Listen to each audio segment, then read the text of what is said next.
share of firsts. Ezra Lusk captured his first moto win of the year. Former 250 champion Jeff Emmy got on track with his first moto win of the season. But it was the consistent rise of the new Team Honda member Kevin Windham that earned him his very first 250 overall victory. Whose turn is it next to step into the limelight in round 3? Defending champion Ricky Carmichael of the 125s goes for 3 in a row. AMA Motocross from Mount Morris is next.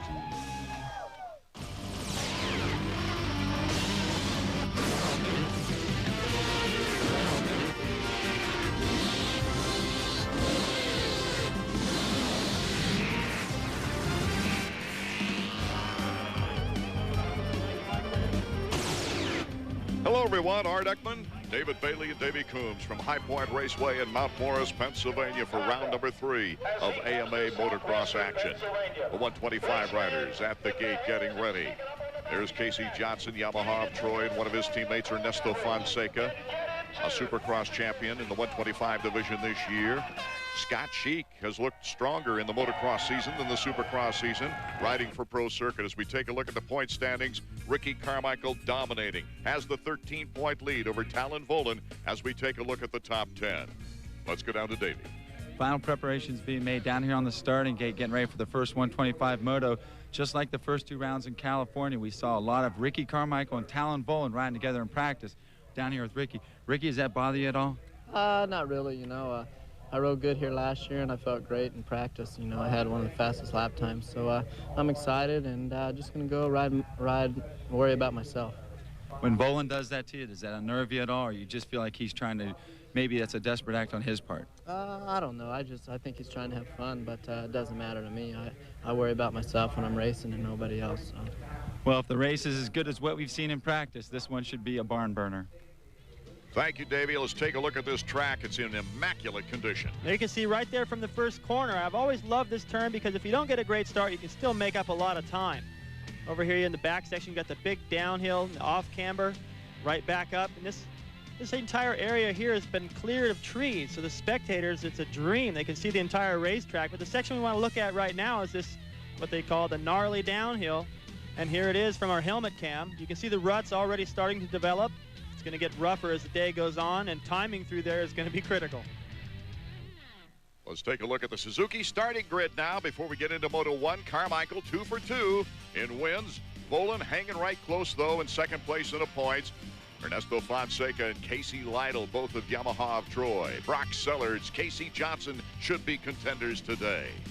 A look now at the rest of the 40-rider field. Nick Way, Michael Brandis, Scott Sheik. Sheik, a former winner here, has got this track dialed in. He may be able to use this to get himself back in the points race. And as we take a look at line number 31, it's number 909, Bob Moore, the FMF team manager, just going out for the fun of it, made the main event. 30-second board is up. The 125 riders are starting to gear up for the gate to drop on moto number 1. They're off at Mount Morris, Pennsylvania. On the inside, Ricky Carmichael gets the whole shot. McCormick is right there. There's Fonseca, number 100, his best start of the year. Kind of looked like he had the whole shot for a moment, but Carmichael just stole it from him. He can run anywhere on this racetrack in the opening lap. You can see that they work the track with the tractor. No ruts. This will be interesting to see if Fonseca can hold with Ricky Carmichael. This is a great start for the young Yamaha of Troy rider. There's McCormick, number 36. Well, Fonseca hasn't ever really had a look at Ricky like this in a race, so now we'll see if he can match his speed.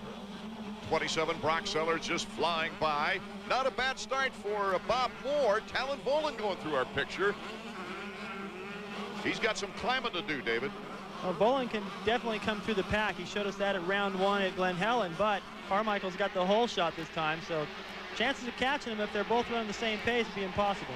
Ricky Carmichael, our leader on the Suzuki leaderboard. And David, I'm not sure we'll ever find a better manicured track than this right here.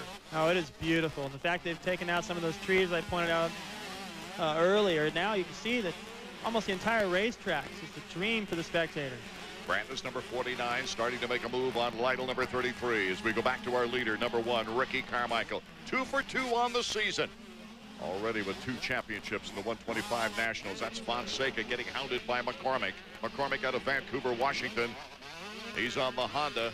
Cuts to the inside, trying to take advantage of the young rookie from Costa Rica. McCormick the pass into second place. That was beautiful. What happened, Fonseca dropped down into that little ravine. McCormick jumped it. Plus he had the inside line, so that made that pass look easy, but that is tricky to hold the inside on that off camber. So McCormick on the Planet Honda moves into second place, number 36. Now Fonseca's got Brandis at his rear, and Michael Brandis has had a good start on the season. And so it's Carmichael, McCormick, Fonseca, Brandis, and Lytle, our top 5. We'll be right back with more Moto 1 action from Mount Morris, Pennsylvania, right after this.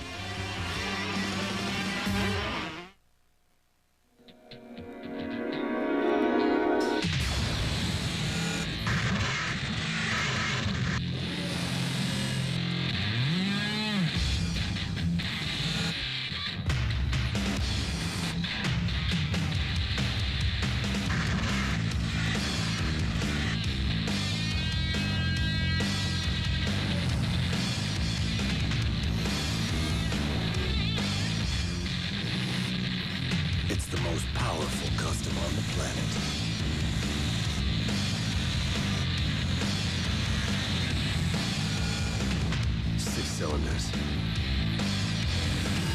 6 carbs, 1,520 cc's. Only one motorcycle in the world can cruise like this. The Valkyrie from Honda.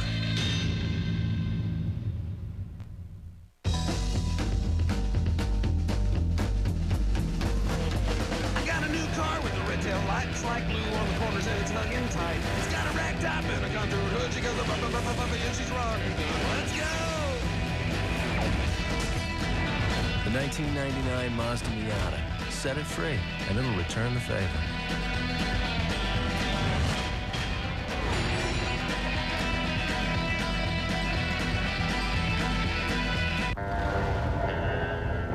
At work, they call me Pete. On my Suzuki Intruder 1400, they call me Lone Wolf. Lone Wolf on the Savage 650. Lone Wolf. Lone Wolf. It's Ms. Lone Wolf to you, mister. And quit staring at my Marauder 800. There are so many Suzuki Cruisers to choose from. Everybody can be Lone Wolf.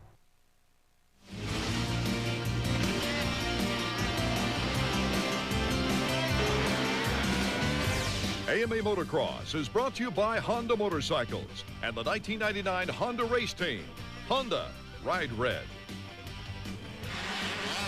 Welcome back to our opening moto of 125 action from Mount Morris, Pennsylvania. Ricky Carmichael starting to pull a lead on number 36, Jason McCormick in second place. Ernesto Fonseca, number 100, and that's Michael Brandis, number 49 in the Primal Suzuki.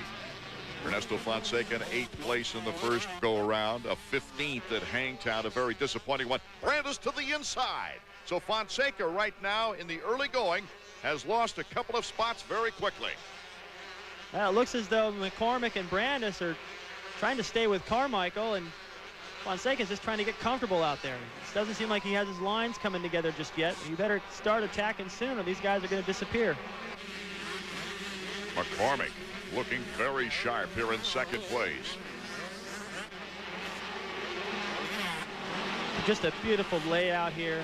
Look at the soil everywhere, just watered perfectly. The kind of track that makes me sort of miss racing, I'll tell you that, Art. Couldn't be any better. How'd you do at this track? Oh, good and bad. Awesome in the 500s. On the 500s, I don't think I lost. Actually, I did lose one time, but I always liked it here. Little fishtail from number 49, Michael Brandis, and Talon Bolden is coming into our picture behind this group. He started out on the first lap in 8th position, and he's starting to make his way up toward the first, second, third place riders. Well, that just takes so much strength right there. The way those guys are jumping into that kind of a double dip there before they get into that off-camber corner, bottoming out the suspension, still trying to hold that inside line.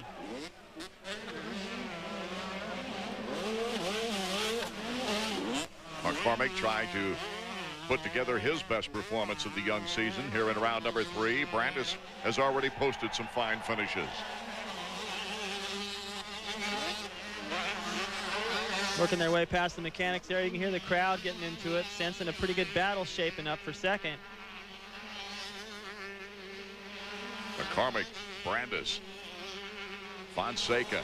Opening up a little bit of a lead over Ernesto right now. 30-minute moto is a long time, though. Guys start to get tired, and the track here at Mount Morris changes quite a bit throughout the moto, so even if your lines don't come together right away, it's possible that they will by the end of the race. There you see the interval from first to second place. Ricky Carmichael, our leader, as Brandis tries to pick up on McCormick. McCormick coming off a third-place moto, his best finish of the year at Hangtown in the second moto, and a 5th overall. So he's shown a little bit of what he's capable of. Can he hold off Michael Brandis now, though? Brandis just seems to be on a roll. Already's getting stronger each week. And when you do that, your confidence builds, and then who knows? You get a good start like this. They're not losing as much time to Carmichael here just went by as I thought. So as long as they can stay in contact, they can make a move before this race is over. Interesting topography on this course. Up and down. It looks subtle in some places, but you get on a bike and take a look at those ruts, and it's a total different story. Well, line choice is very important. It's not as rough as I've seen it before. It'll get rougher throughout the day, but right here they go into a steep off camber and back up the hill. And if you don't get a good drive out of that corner to 125, you can lose a second right there.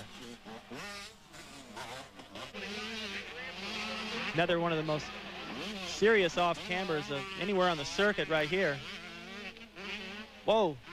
Oh, McCormick goes flying down into the woods. That was that section I talked about. There's Fonseca taking advantage. Well, these guys were just having a double dip, kind of a downhill. They're just G-forcing in. And there's Talon Bolin, 7-11. Missing a shift. That'll cost him a little bit. McCormick is just gone for a woods ride. They're calling for the safety workers to get down there. Let's take another look. Well, watch what happens right here. He jumps into these ruts right here. He hits one crooked. Looks like Brandis does the same thing. McCormick takes out the fencing, and this tree right here is right in Brandis's way. So he had to put on the brakes. That's what enabled him to, or Fonseca rather, to make the pass. And so our second place rider now is Fonseca. How quickly it can change. Look at the record crowd. This is our second record crowd in a row out of the 3 events so far this year. Working their way down the gnarly downhill. This is the one we looked at through the helmet camera. Into another off camber. Here comes Brandis sneaking up side by side. Can he hold on to that off camber? And Brandis with a fairly easy move to get in front of Fonseca. That surprises me there. That was a little bit better line, I think, though, Art. I talked about Fonseca's lines not really coming together. That was a perfect example. Brandis was able to carry more speed down the hill, drift wide, and set him up better for the next corner. So Michael Brandis now moving into second place, and Carmichael now is starting to move away. That must be so frustrating for these guys who are riding as hard as they can. It's a neat line right there by Fonseca. Whoa, Fonseca picking up some space now, making it close. Puts the throttle down, comes to the inside. Fonseca, back and forth we go for second place. With Ricky Carmichael now pulling way out in front. Our battle is for second. Ernesto Fonseca has just taken it away from Brandis. We'll be back. The Showtime Networks. What are you in the mood for? Take a risk and escape it all with Showtime. This is definitely not everyday TV. For 100% pure movies, it's the Movie Channel. And Sundance Channel brings you the best of new independent film. Whatever you're in the mood to watch, it's on the Showtime Networks.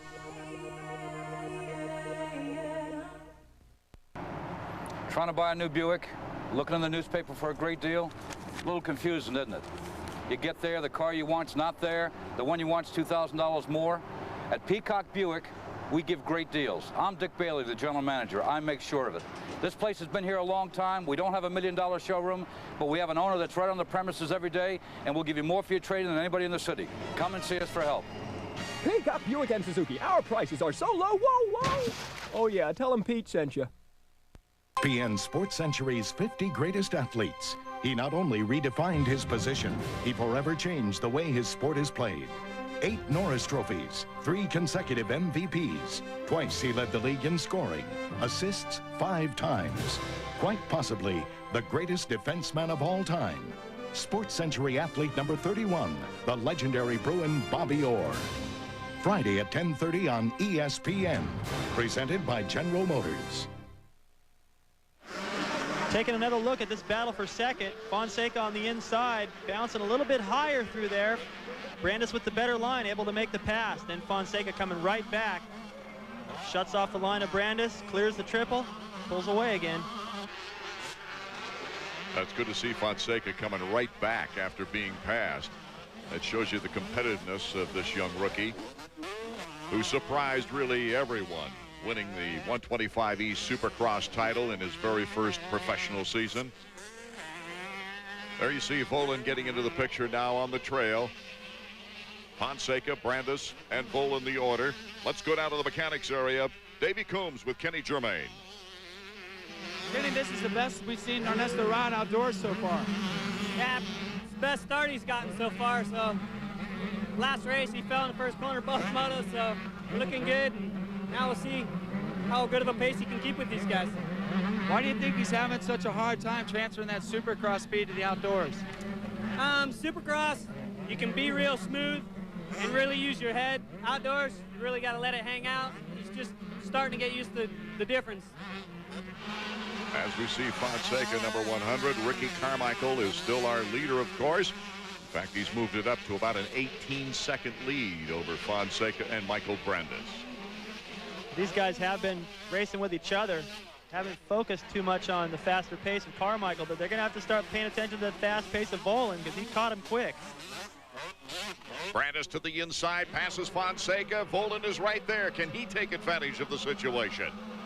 Volan coming back from the World GP circuit to ride for FMF this year. They were hoping he would excel in the outdoors. Had a tough time of it in the few Supercrosses he participated in. Sat back, got into shape, and really is aiming for this particular series. Here comes Volan. That's Fonseca. Talon Volan moves into third place. That was just aggressive riding. And Brandis not that far away either. No, he positioned himself right to the inside, just out-braked him into the corner. So after a good Brandis-Fonseca battle back and forth, we've got a triad now going at it. Downhill so tricky. Starts to get these little kicker bumps. They're about like a curve, and hit those things at speed. It's hard to keep the bike tight, especially as fast as Volan came down the hill. Now Volan in his ride today looks more controlled than the last 2 events. He does look a little smoother. Good line right there, because if you do make a mistake and the bike bounces, you still end up in the groove. If you aim for the groove and the bike bounces a little wide, you're down there in the soft stuff and you lose a lot of time. Talon Volan, number 711. Didn't take long to win his first moto, coming back to America. So I think going back to your analysis of his style, Art, is that sometimes you can ride at the pace that it's necessary to win and he looks smooth. But the thing with Talon is that he doesn't care what it looks like. He just cares how fast he's going, if it's fast enough to win the race, and he will push it and let it hang out a little bit more. That's what Fonseca wasn't prepared to do, and now you see the difference. Well, his experience really showed true in that second round at Hangtown in the first moto, David, when Ricky Carmichael gave him all kinds of pressure and he didn't crack. No, he is tough. He is actually a little tougher than I thought he was going to be. I knew he'd be fast, but I didn't think he was going to be this consistent. We saw his brother a little bit earlier in the pits. A big help to Talon. Whoa, Brandis made a mistake there. And Talon takes advantage of it. Volan has not placed lower than second in any moto except for one time, and that was the very first moto of the season. Let's go down to Davey in the mechanics area now. Good start for Michael. He's on the same pace as Carmichael and Volan right now. Yeah, Carmichael's kind of got out of the way a little bit, but if he can stay right there with Volan in the hunt, and we'll do all right for this moto. Look for more in the next one. What happened to Michael in the second moto at Hangtown? He rode well the first time, just didn't seem to have it the second time. We had a little bit of bike problem. We got a hold of some bad gas, and hopefully we've remedied that problem. Bolin riding for FMF. And his boss, the team manager, is currently in 6th. Talon's the only rider for Bobby Moore in front of him. Well, Bobby, it's hard to say exactly what all of his motivations are for going out there and race, but one is he loves it, and he feels like he's still in good enough shape with enough experience to beat these kids, and he's proven it pretty much so far. He's been looking very fast in practice against his team. Bolin just getting a beautiful drive out of that corner on the off camber. His lines are coming together, a straight line through there. And here's our leader, Ricky Carmichael. Looking smooth as ice on this rutted track. Well, now you can see why he's pulling away. You watch Bolin, he looks like he's going fast. You watch Carmichael, he looks like he's going a little bit faster and smooth. And here's Jason McCormick now. They fished him out of the woods, and he's got his senses back. New set of goggles for Jason. And we go back to the guy that just doesn't need a new set of goggles. I don't think he's needed a tear-off yet, Art. There's nobody in front of him to throw any dirt in his way. So Ricky Carmichael continues to dominate here with the 125 seen in their opening moto, and we'll be right back with more action from High Point Raceway in a moment. Would you look at this? The Suzuki is off to a great start, and all of Daytona is on their feet as the GSXR screams to the tri-oval. The Suzukis are dicing for the lead on the inside of turn 11. He wants a piece of it. He's got it. Oh, did you see that? Outstanding. The rest of the field might as well head home. The TL1000R is slicing for the exit. Oh, my. Suzuki's V-twin is developing incredible horsepower as it thunders up the hill away from the... Remarkable. The GSXR 600 and 750 AMA Super Sport National Champions.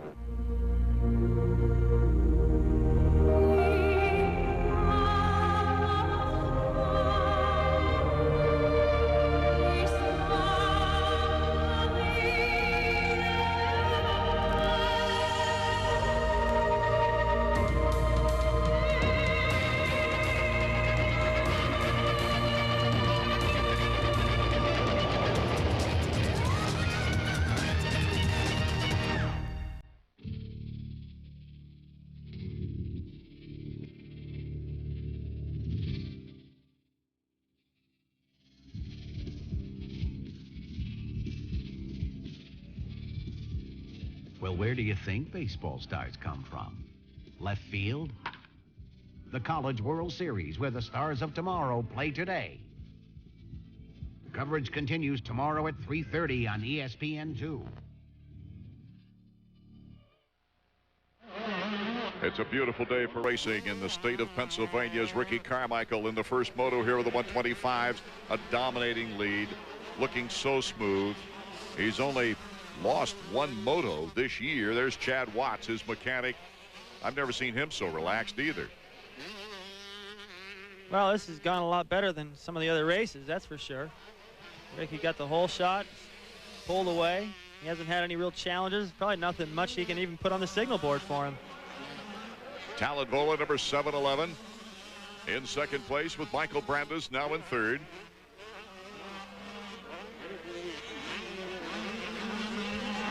Brandis trying to get back up there and challenge Talon now. I'll tell you what, Art, I'm impressed that he's holding this close for this long. I thought Bolin, the way he caught him, Brandis wouldn't be able to hang with him, and he has. It's given him a whole new look at this racetrack. Look at that, he's copying his lines exactly. Getting on the power a little bit earlier through there. It's always good to ride with somebody that's a little bit better than you are. If you can hang with them and learn, this will work wonders for him in the second moto and the end of this one. The two riders passing a lapper now in their battle for second place. Brandis to the inside. He's got a good line, and Brandis retakes second place. That's got to feel good. You know Talon's not going to let him off the hook. No, Talon's going to bother him the rest of the race, but still, it's get back in there and make a race of it. Get the crowd into it a little bit. It's exciting. And look at this. Nathan Ramsey has picked up several spots. Fonseca has been losing a few. And we've got the two 125 Region Supercross champions battling it out. Both these guys definitely needed a much better finish. Ramsey's had to come from pretty far down, but these guys are starting to climb the ladder and get back into this points race. It's taken about 6 laps for Ramsey to chase down his Supercross rival. We talked with the two about adjusting to motocross. Thrills can be well-deserved, but short-lived in this sport. Ernesto Fonseca skyrocketed to fame, winning the 125E Supercross title in his rookie pro season. And Nathan Ramsey turned a stagnant career into a 125 West Supercross championship. But after a month of outdoor nationals, it's like starting all over again. At the beginning of the year, it was a learning season, and I think Supercross went really good, so everybody expected me, all right, I'm going to win outdoor, but it's hard. I mean, it's really tough, and it's not the same for me. It might be easier for a lot of people, but not for me. Definitely, I came into the motocross series with a lot more confidence than I have in the past, and you know, the first couple of races haven't gone the way I wanted, but I've had some pretty decent speed. I think I need to click it up a level to be able to hang with like Ricky and those guys. Both riders are with teams that have nurtured talents in the past. Yamaha of Troy and Pro Circuit Kawasaki have experienced leadership to help Ernesto and Nathan continue on the right path.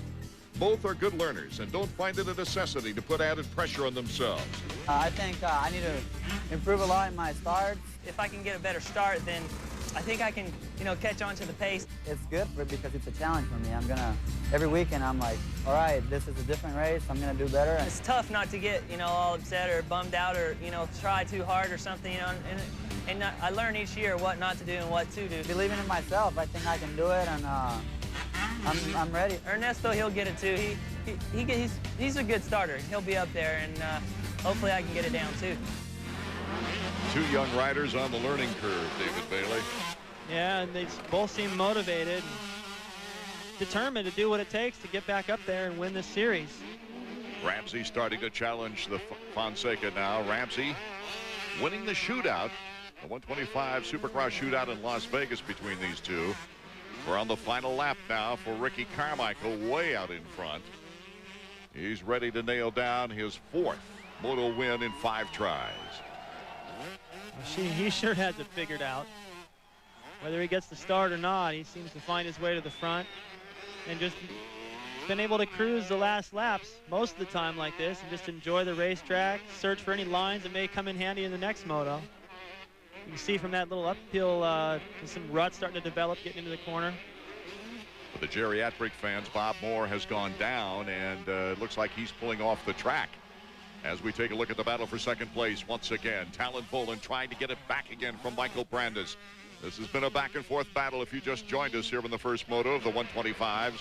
Brandis number 49, Primal Suzuki. Here's Ricky Carmichael almost to the finish line.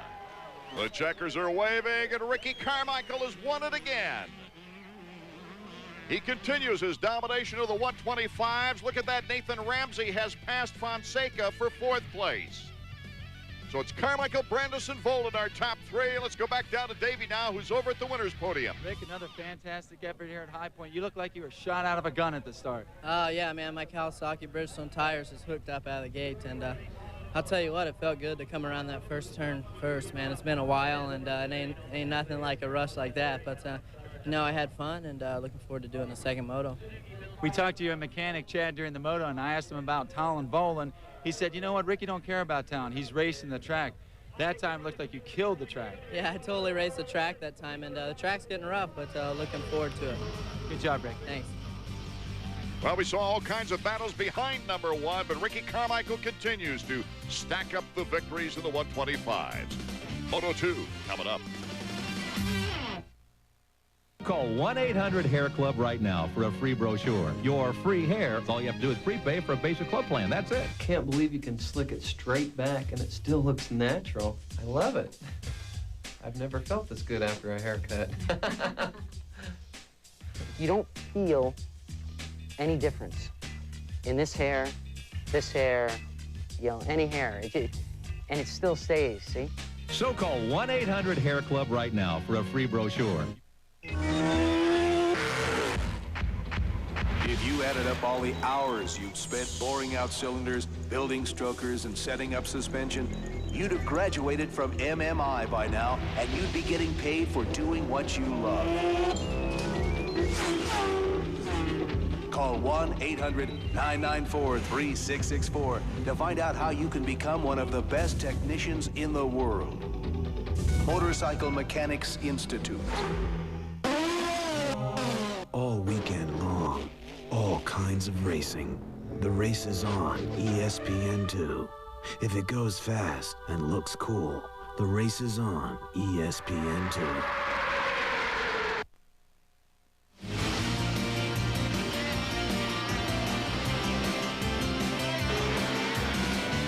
AMA Motocross is brought to you by Suzuki, maker of innovative motorcycles and ATVs. See the incredible new 1999s at your dealer now.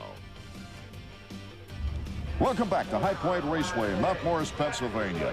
Art Ekman and David Bailey between motos, and gee, after that first moto, Ricky Carmichael just dominating. He's won 4 motos out of the 5 motos so far this year, David. He is the dominant factor in the class, but Talon Volan has stayed so close that he can't afford to back off. He's got to push because the points are still pretty close. Did it surprise you that you see Brandis and Volan up there rather than some of the other riders? Well, absolutely. I mean, Volan I knew would be fast here and there, but he has actually proved himself to be fairly consistent as well. And I don't know, I thought Casey Johnson and riders like Nathan Ramsey and Fonseca would be more of a challenge for Carmichael to this point. Well, they had their best results so far this season. The 2 Supercross champions finally getting tuned up to motocross, I guess. Well, Ramsey really came from behind and was able to make the pass on Fonseca towards the end, and it's still not good enough. He's still losing points to his teammate, so he's got to step it up. Let's get back to the action.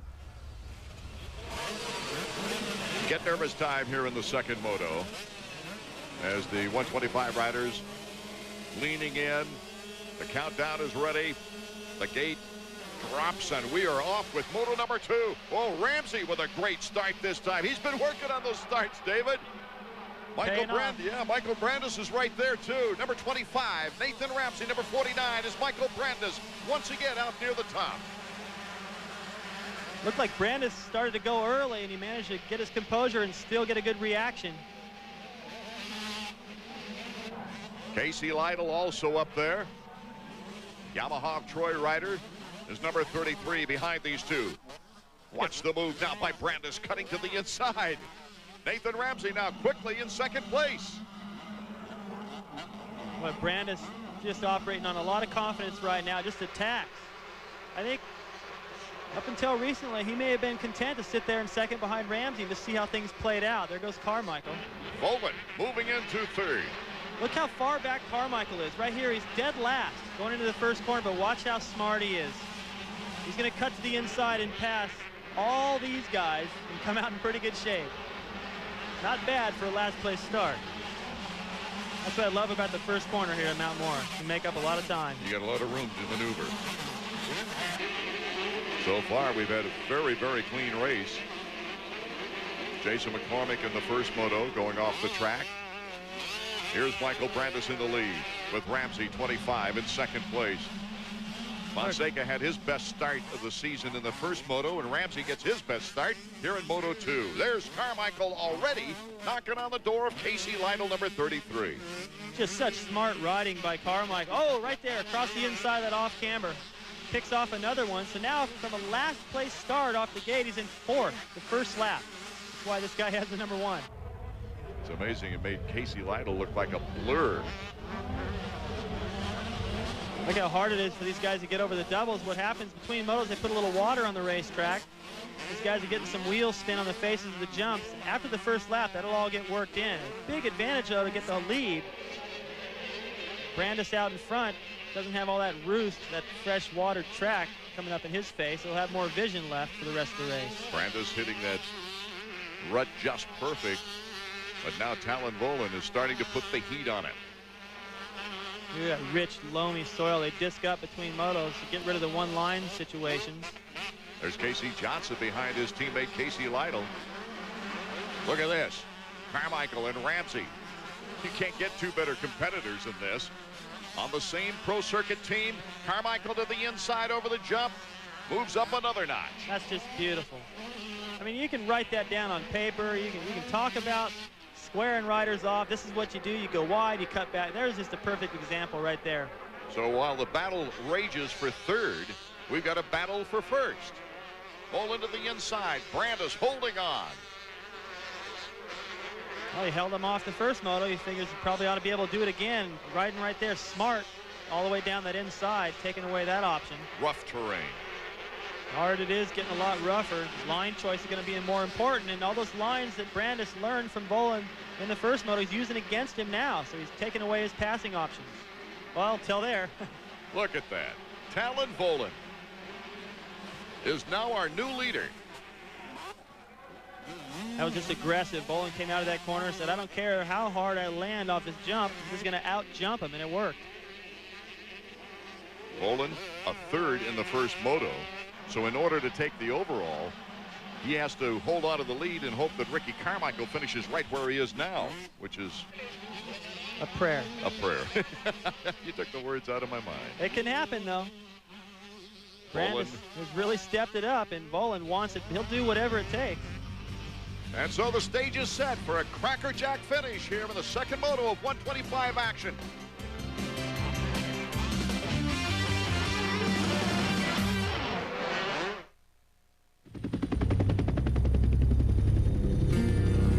The swamps of Louisiana.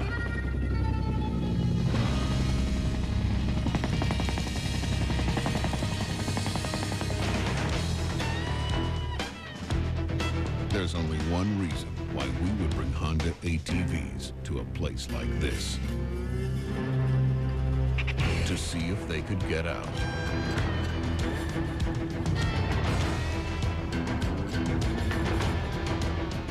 Because if Honda ATVs can handle this kind of mud, this kind of terrain, this kind of non-stop torture, they can handle almost anything you'll throw at them. They're America's most popular ATVs for America's least popular places. Honda ATVs. Best on earth. He's suave. He's debonair. He's on the cover of GQ. Yeah, baby, yeah! Pick up the June comedy issue of GQ featuring the awesome powers of Mike Myers and 88 pages of mirth, merriment, and abject hilarity. To get to the laughs, get to a newsstand today or call 1-800-971-0088 to subscribe. Crazy, baby, yeah!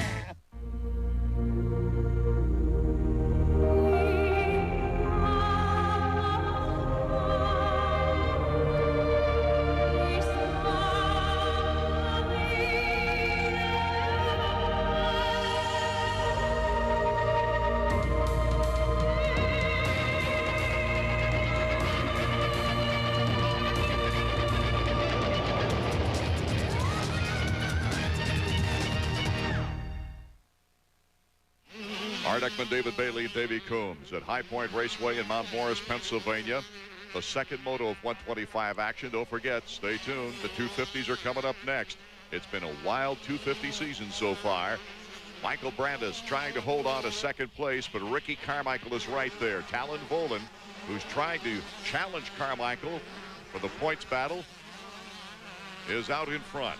In the early part of these motos here at Mount Morris, the way they work the track over, they take away some of the berms and let the lines develop again, and they do, but for the first 2 or 3 laps, these guys are just pegged wide open. They can run anywhere they want on the track till they get to some of these tricky spots. Boy, on those off Cambers, David, the weight displacement has got to be. Whoa, Ricky Carmichael fishtailing a little bit there, got caught in a rut. Made up time, though. I think that's all he really cared about. Just kept looking ahead. Yeah, if you can't ride off Cambers well or a little bit uncomfortable with them, you're going to struggle here at Mount Morris because just about every corner is an off Camber. There's the red streak of the FMF Honda in first place going by. Brandis and Carmichael.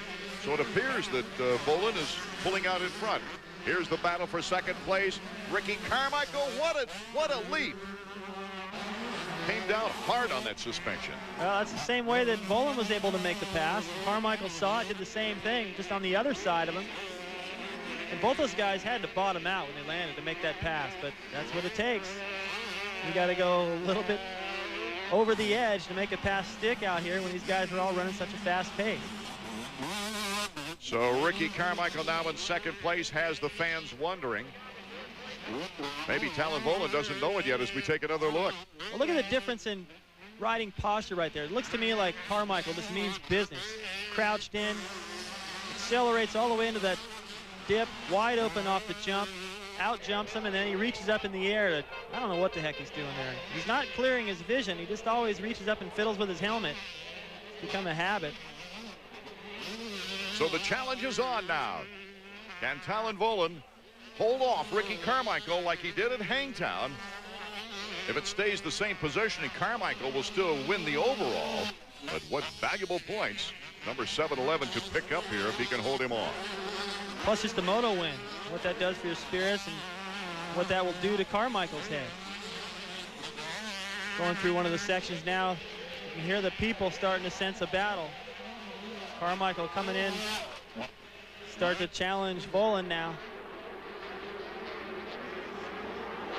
Volan concentrating, focusing, trying not to make that mistake that'll give valuable seconds to Ricky Carmichael.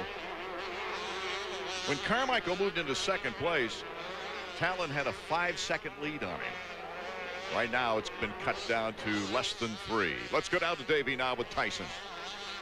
Tyson, it's a great start for Talon. He's out front, but I got to ask you, how did he feel health-wise between motos? You said he'd been sick. Yeah, he was a little tired after the first one. He's had a little throat problem. He says he has enough energy for the moto. We know Ricky's extremely fast here, but we're going to give him a heck of a battle here in the second race. Well, you got to say one thing about the Volan's attitude. They never give up. Well, plus, I think part of that throat problem is stemmed from the fact that he was sick during the week off, so he may not be 100%. I mean, I'm sure he's inspired with the lead right now, but it definitely had to take him out of his normal practice routine. And towards the end of this moto, when Carmichael will be all over him, it appears, maybe his stamina won't be what it's been in the past couple of weeks. Good shot at the interval between first and second place is Carmichael now picking and choosing. Look at him work that bike, try to get the power down. Sometimes just moving over 2 inches to miss a rock or something that'll give you a little wheel spin or make that wheel come off the ground makes the difference of a couple of miles an hour going up that hill. Looks like Danny Smith. Danny Smith of FMF is down. At the bottom of the big downhill, the off-camber corner, got in there and the front wheel washed out. Lucky he didn't get run over right there. So the young man from Idaho now getting back on the track as we take a look at Ricky Carmichael in second place, but he's drawing ever so close now to Talon Volan.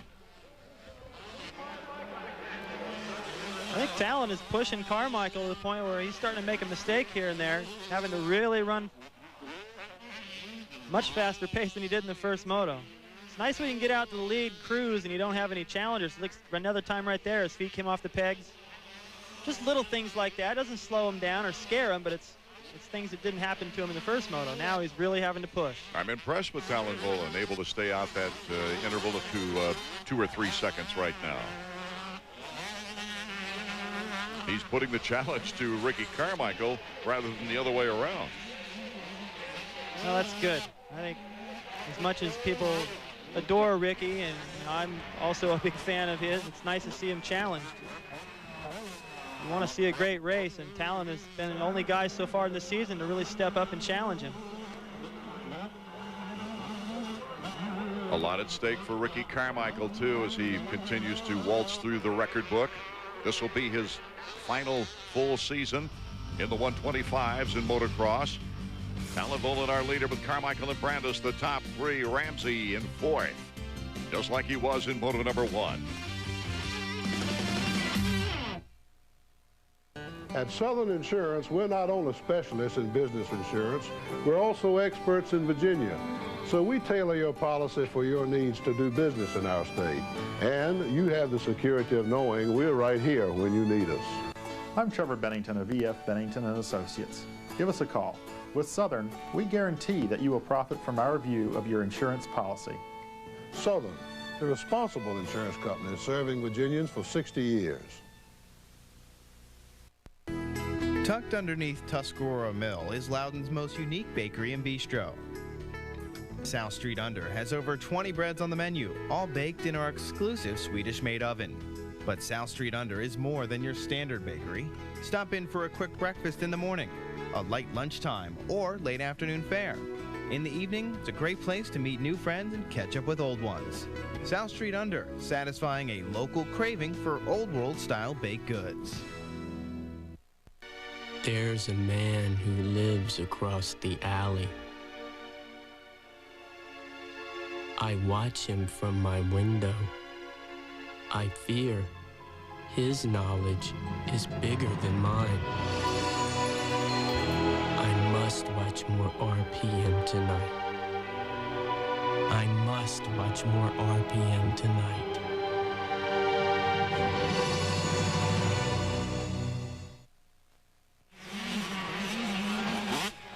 Welcome back to Mount Morris, Pennsylvania, the second moto of the 125s. Art Ekman, David Bailey, and Davey Coombs bringing you the action. Ricky Carmichael trying to put the heat now on Talon Volan. Has picked up some space between the two, as you see right there, almost rubbing the back rubber of Volan. So the battle is on now. The serious battle is on. I think Volan knew he was coming.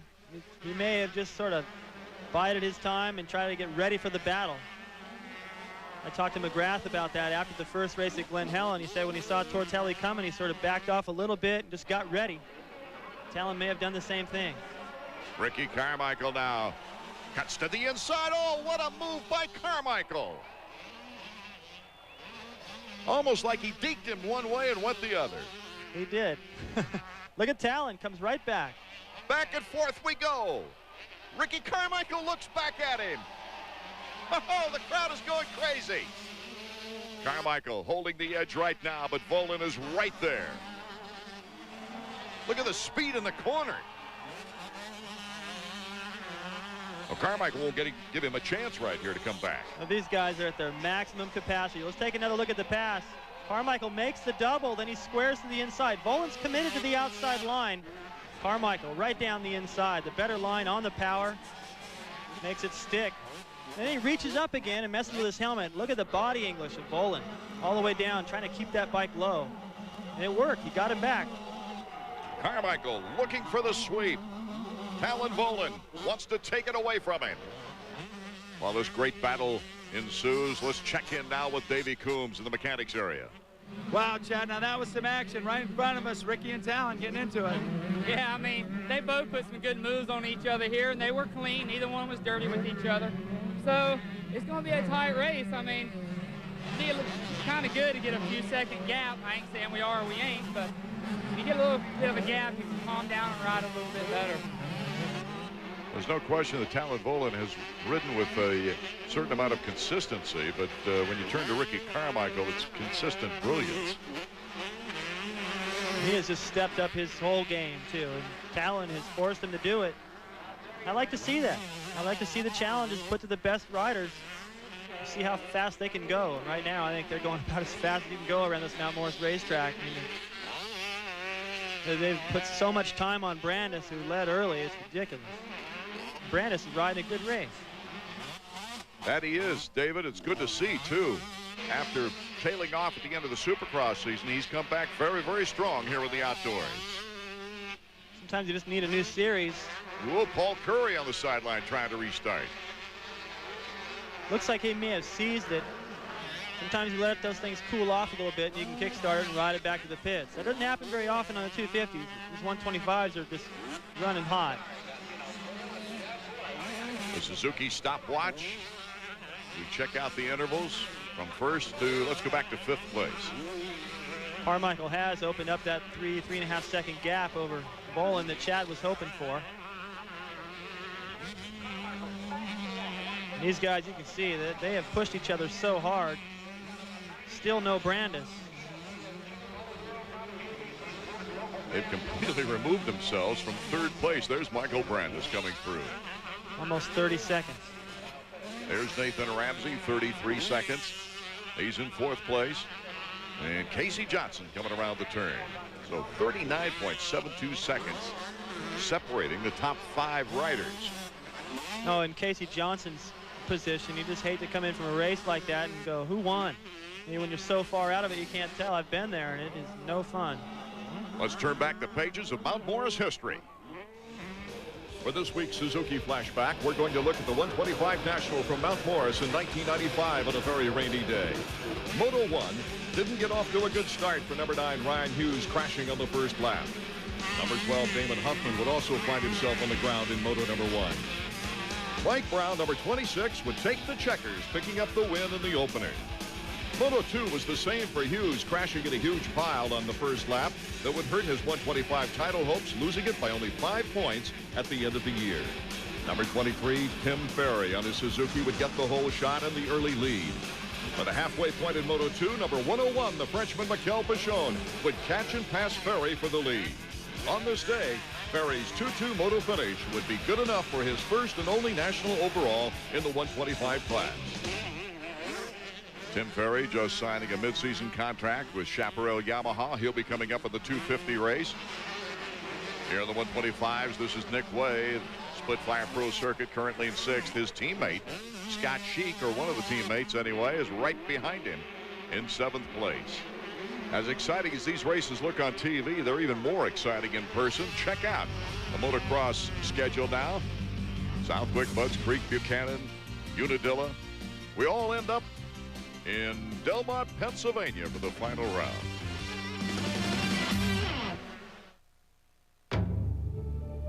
It possesses a passion inspired by the world's fastest Falcon.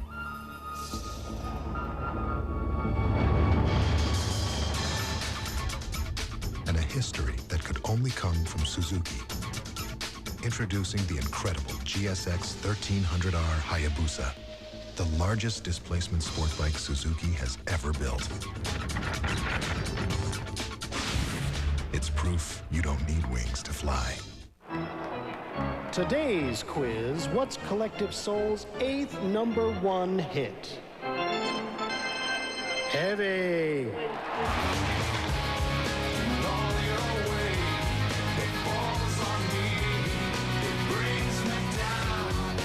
With 8 #1 hits, they are truly the heavy hitters, ladies and gentlemen. The album is called Dosage from Collective Soul, and it's in stores now.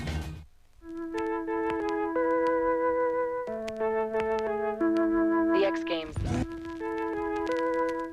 The only extreme event that matters.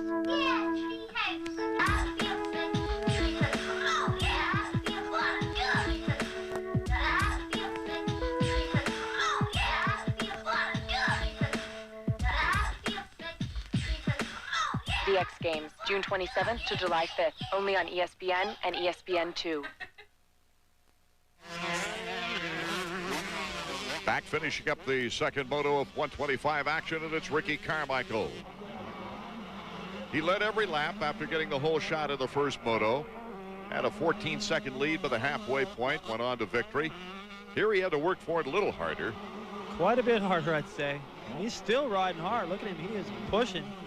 Trying to open up a big lead and just take away all the hopes of Voland. If you're feeling good, and you know you're in good enough shape to go the distance, why not just open up a huge lead, make it a blowout, and just ruin all the confidence of your competitors? Looks like that's what he's doing right now. Last year, Carmichael was 1-1 here at Mount Morris, and it looks like he'll do the same for the second year in a row. Talon Voland in second place, number 711. He's ridden a good race, just as you said about Brandis.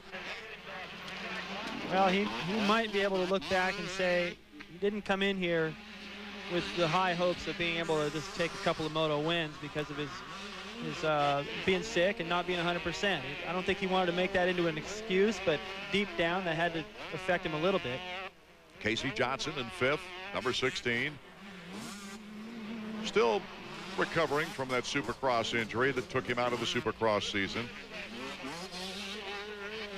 As long as he doesn't start doing worse, you know, I think that he can have some high hopes for the season.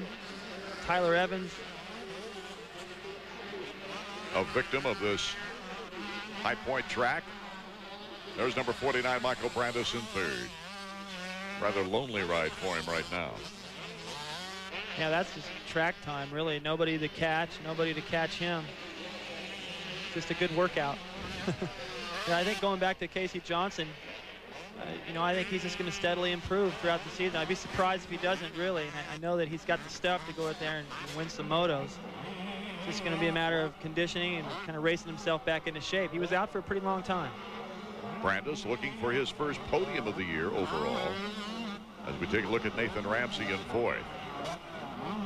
Much better ride for Nathan. He just had horrible luck. Both motos going down to the first corner at the opener, coming off that Supercross title. And the shootout in Vegas, I thought, boy, Ramsey's going to give Carmichael fits. Everyone, I think, thought that, but then no way to do it coming from dead last, opening motos of the series. He's starting to find his stride. A good friend of his got it right out of the corner of his eye. Buddy Anthonez coming up on Ricky Carmichael. Anthonez has been lapped, but they're pretty good friends. Number 54, Ryan Clark going down. Another one of those tricky off Cambers claiming a victim.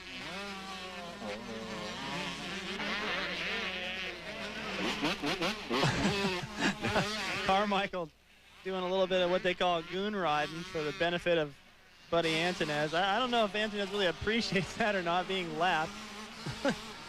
These guys horse around like this in practice, and Carmichael has earned a big enough lead where he can afford to. Does he tell him to go on? Yeah, he wants to give him another lap in case he can pass more riders and move up. As soon as you've been lapped, that's it. As soon as the leader goes across the finish line, you're done.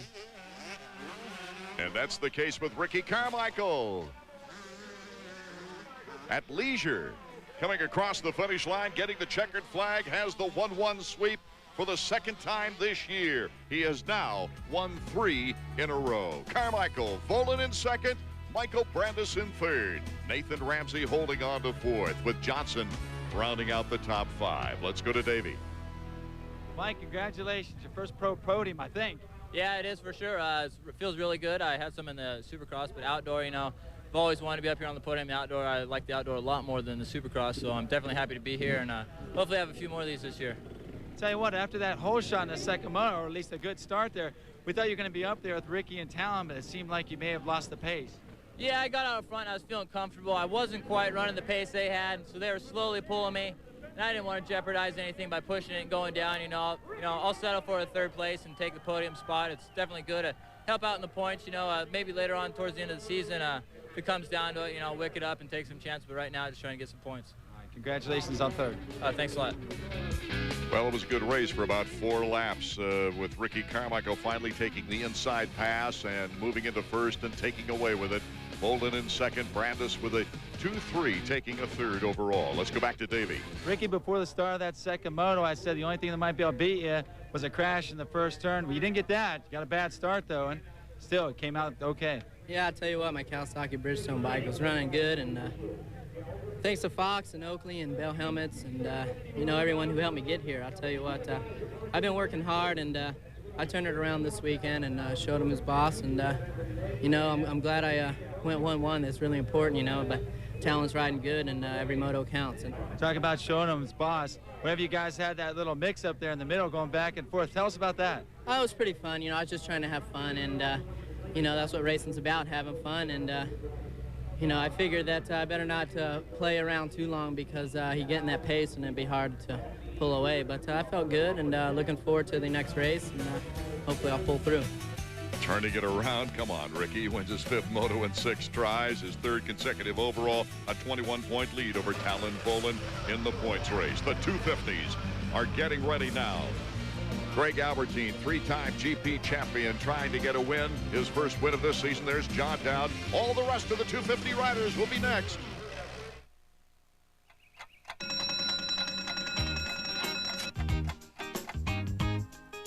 Lots of big pressure coming in from the west. That's going to bring in all that great big sunshine. That's your big forecast. Now, get out there and make it a big day. It's easy to spot someone who rides a Yamaha Roadstar. With its huge 1600cc engine, it's more than the world's biggest V-twin cruiser. It's the big stuff. It's perfect for those little rides into town. It's the big stuff. 4 wheels, 2 wheels, all wheels in the air, or no wheels at all. Duke Video's got it. For a free catalog of the largest and most spectacular collection of auto and motorcycle racing videotapes in the world, call 1-800-DUKE-USA now. The best of Formula One, sports cars, motorcycle racing, historic races and documentaries, legendary drivers and riders, extreme videos, rally, over 600 video titles. Call 1-800-DUKE-USA for a free catalog.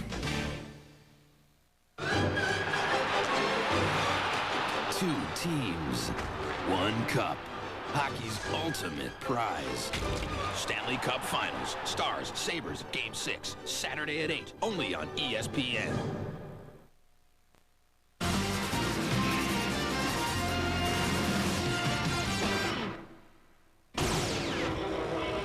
Art Ekman, David Bailey, Davey Coombs as the 250 riders now getting ready for their first moto of the 3rd round from High Point Raceway. Sebastian Tortelli doesn't have such a big lead anymore after his terrific performance in the 1st round. Ezra Lusk is closing the gap, David. And I believe that's his plan. Just ride smart, try to steal points as the series goes on. Also, Emig winning a moto at the last round. He's joined the points chase. As we take a look at the starting grid, Tortelli with that great win in the opening round. Greg Albertine looking for his first win of the season. Emig coming off his first moto win of the year in the last race. Morocco being very consistent. Kevin Windham showing his speed. Larry Ward, he's placed 10th in 3 motos, 12th in a 4th. Having a tough time getting started on the 1999 season. Tim Ferry, as we mentioned earlier in the telecast, signing with Chaparral in mid-season. He will join Steve Lapson on the 250 team there. It's the first time this year that we've started on dirt, not cement. So that could be different for Sebastian Tortelli this week. That was quite an adjustment for Sebastian. He's even practiced in his driveway the starts. Whatever it takes. takes. Used to that cement. Here's Jeff Emig, currently 4th in the series. Emig and his mechanic, Jeremy Albrecht. Very calm Mike LaRocco, currently 3rd in points, only 11 points out of 1st place. He's had a good 4th and 2nd place finish in the 2 prior events. Kevin Windham coming off the win in the last event. Let's go to Davey. After the first 2 rounds of the 250 National Championship Series, the points leader Sebastian Tortelli down here on the starting gate before the 3rd round at High Point. He's told me that he didn't even like those 2 tracks out in California. Now he's back in the East Coast, and he says that this reminds him of his native France. Well, if we haven't seen the best this guy can ride yet, that must make him a favorite here at High Point as we get ready for the first moto. It'll be interesting to see how Tortelli starts off the dirt this time, because he's had some very poor starts leading up to this event. His 16-point advantage after the opening round has been trimmed down to 7, and the 32nd board is up.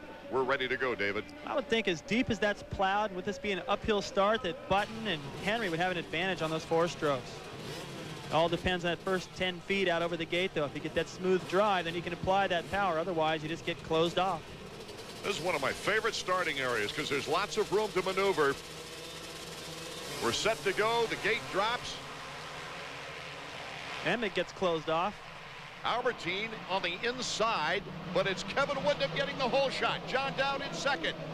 There's number 3, Mike LaRocco. Number 8, Greg Albertine cuts to the inside on the corner, gets in front of LaRocco. But it's number 14, Team Honda's Kevin Windham out in the lead. What is it about Windham and the first moto? He's had whole shots in the first 3 races in the first moto.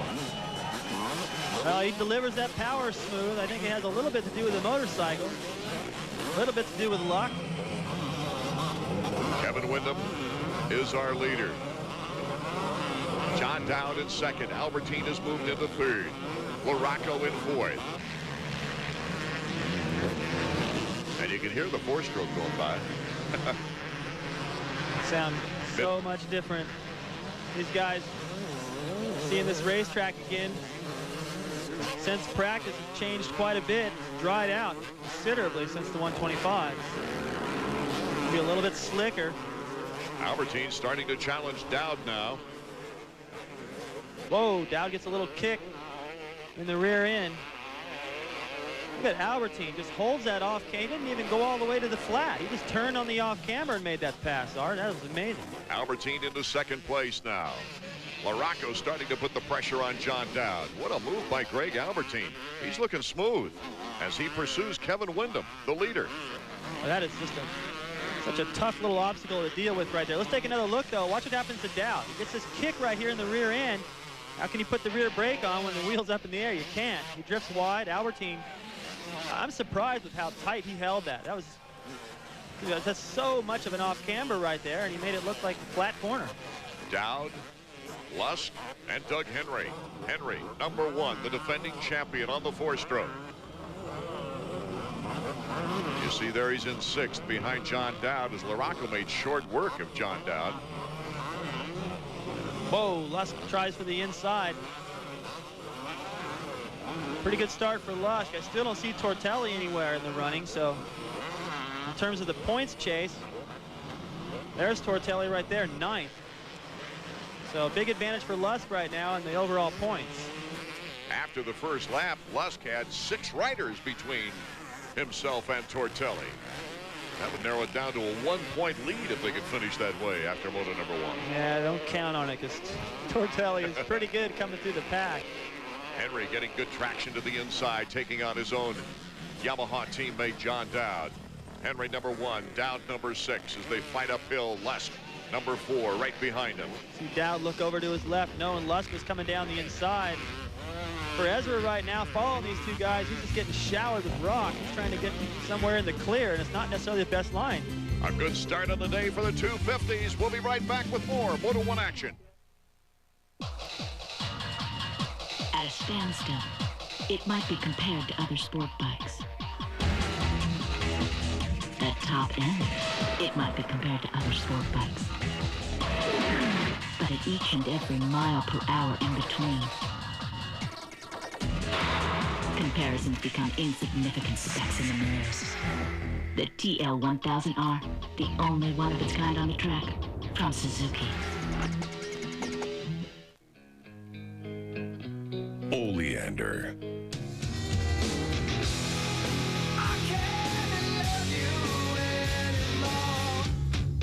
Featuring the hit single, Why I'm Here. I'm scared of the Oleander. The debut album, February Sun. Order now and receive a free Universal Rock sampler on CD. Genital herpes isn't just about worrying over future outbreaks. It's about suppressing them. And it's not only about waiting for an outbreak to begin treatment. It's about suppressing it ahead of time with Valtrex just once a day. Call 1-800-849-5894 to get product information for Valtrex and a free brochure on suppressive therapy. Remember, even if you don't have symptoms and are on suppressive therapy, it may be possible to spread herpes to others. There is no cure for genital herpes, and Valtrex may not prevent all recurrences. If your immune system is not normal because of advanced HIV disease, bone marrow, or kidney transplant, make sure your doctor knows this to avoid a potentially serious complication. In studies, the most common side effects were headache, nausea, and abdominal pain. See our ad in Us Magazine. Don't wait. Call this number today and ask your doctor about Valtrex. It's about suppression. Welcome back to High Point Raceway, the 250s in our first moto. Kevin Wyndham being hounded by Greg Albertine. Wyndham trying to win his 2nd overall in a row. Albertine trying to become the 3rd different rider in 3 races to win an overall. Well, right now, Wyndham's got to be a little bit nervous. Albertine is putting the pressure on. If he makes one mistake, it's over. He's going to lose the position. Albertine's not one to let you off the hook either. He's going to bother him until he gets by if he can. Greg, with only really one bad moto so far this year, a 12th place in the 2nd moto in the last race at Hangtown. It brought him down in the points a bit. That was after a 2nd place moto finish in the opening moto. Well, the only really reason for that was that he went down the first corner. So he didn't get back and recover quite as well as Lusk. But that was the reason for that bad finish. Otherwise, he's been pretty consistent. Oh, we've got a great challenge for the lead right now. Albertine to the outside. Can't quite get it. Rubs a little rubber on the backside of Windham. Looks like Albie's looking for a place now to take over. once again holds that inside line with power. It's like he's got a berm that nobody else has. I can't believe how well he's sticking to that inside. So Albertine is our new leader here in our opening moto. See if Kevin Windham hangs close and tries to come back. You see Kevin not quite as aggressive through that section. Albie's just on a mission. Everything's coming together for him right now. His bike seems to be sticking well. He's hooking up a little bit better and a little bit more aggressive than Kevin at this point. Going into the season, telling us, yes, I can win the championship this year. I've had no injuries in Supercross. I've trained for this outdoor. I'm in good shape. He's walking the walk after talking the talk, that's for sure. Let's go down to Davey, who's in the mechanics area now with Greg Albertine's mechanic, Joe Maurer. All right, Joe, you and Greg have the lead for the first time as a team. What's going through your mind? He looks strong. He feels strong, so I think he'll be able to do it this moto. We just need to do it again next moto. He wants to win. He's tired of falling down, getting bad starts, so we'll see what happens. Does having Tortelli over here raise the bar for Greg a little bit? I mean, he was the world champion that came over. Things haven't gone according to plan. And then you got Tortelli, a rookie. He's leading the series. Yeah, I think that helped Greg out. It kind of kicked him in the butt, I think. Motivated him a little bit. We'll see what happens. It's going to be a long series. Right now, Greg Albertine has a lead. He's starting to pull a lead right now as we take a look back at Doug Henry. Henry with the Yamaha 4-stroke. Starting to lose a little bit of time. He's still holding off the Honda riders, number 4 and 5, Lusk and Pichon. That could be hard. In fact, and I don't know. I've never ridden one of these 4-strokes, but I think the way that the compression works will help him get stopped in some of those steep downhills and track across those off cambers and get a good drive. Henry, a two-time winner, won a 125 title in '94 and a 251 in '95. Look at here, Tim Ferry taking on John Dowd. The Chaparral recently signed rider, number 20, Tim Ferry, makes the pass on Team Yamaha's John Dowd. Here's Lusk now putting the challenge to Doug Henry. There's Pichon, number 5. Lusk just getting the best drive out of that corner up the hill he could get. Still couldn't gain any. Oh, couldn't gain time on Doug Henry. What a save. He looks over going, you see that? That was, here's another look. Watch his front wheel right here. He drifts just over the berm. He needs to stay in that rut. He drifts over it. There's no traction. Bike washes right out. He was on top of it. Tim Ferry almost able to take advantage of that little slip. Gets closer to Pichon and Ezra Lusk. Here's our leader, Greg Albertine. Windham pulling up tight now to Albertine. And it's time for our Suzuki trivia question. The answer when we come back. Who was the first rider to win 3 consecutive 250 national crowns? Hi, I'm here today to talk to you about the Auto Spot, the dealer in Leesburg that guarantees your credit approval if you have a pay stub showing you make $150 a week after taxes and a utility bill that shows your name and address. At the Auto Spot, we only sell quality used cars, 91 and newer, and everything we sell comes with a warranty. We're located in Leesburg, directly behind Jerry's Ford off of Route 7. So if you need a quality used car, you need to find the spot, the Auto Spot. No matter where you are in Loudoun County, you'll find your friends and neighbors at Leesburg, Chrysler, Plymouth, Dodge. Whether you're commuting from Exeter in a sporty LHS, out shopping in Cascades in a new Town and Country minivan, or working on a farm outside of Middleburg in a full-size Ram pickup, Leesburg, Chrysler, Plymouth, Dodge, your neighborhood dealer for over 30 years. Leesburg, Chrysler, Plymouth, Dodge, make it Leesburg, your dependable dealer. Leesburg, your dependable dealer. Message from 9-time gold medal winner Mark Spitz. Mr. President, this is Mark Spitz, and we'd really like you to show up in Pasadena for the Women's World Cup Final. It'd mean a lot to the country. Women's World Cup doubleheader, Saturday at 8 and 10:30 on ESPN2. A great tradition reborn on ESPN2. Friday night fights. This week, Robert West takes on Tom Unit. Then, Hector Macho Camacho battles B.J. Goosen in a 10-round junior middleweight bout. Friday night fights, Friday at 10:30 on ESPN2.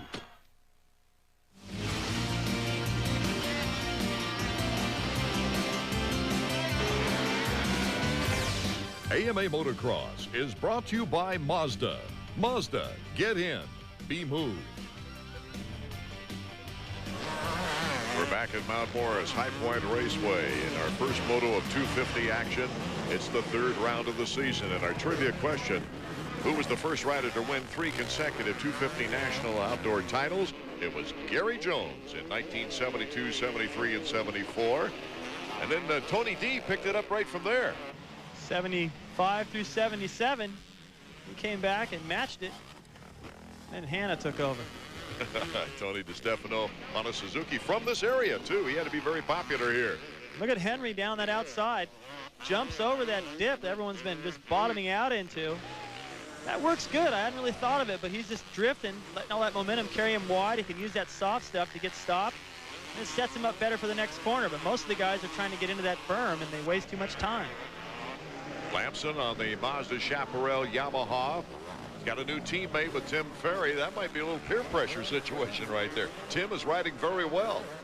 We see he's in 7th place right now behind Ezra Lusk. There's Emick trying to recover from a not so great start. Lamson looking over at Lusk, and Lusk has the advantage as we move back to Doug Henry, starting to put some space on Ezra Lusk. Great shot. One of the fastest sections on the racetrack, and that sweeper just goes on and on and on. You want to get back on the power, but you can't, or you drift too wide and messes you up for that next right-hander. Whoa, LaRocco went cartwheeling, and now he's back on his bike, trying to straighten things out, David. No, it's pretty bent. Even if he's okay, he's going to have a tough time riding aggressive with that handlebars and levers bent the way they are. Nope. Didn't lose a position, though, it looks like. No telling what happened to the bike. You're right. Here's Ezra Lusk. Greg Albertine, I'm impressed. He's still out in the lead right now, and he's just not letting anybody catch up to him. Now, Kevin has hung on pretty close, but those two have really opened up a gap. And Lusk here still, I mean, the pace is there. He's got the speed, the motivation, but he can't seem to find a way around Henry. Mike Gosler, that's Ezra Lusk's mechanic on Team Honda. That's been a good combination. Yeah, look at LaRocco. He's still trying to get things adjusted. Henry and Lusk to the inside.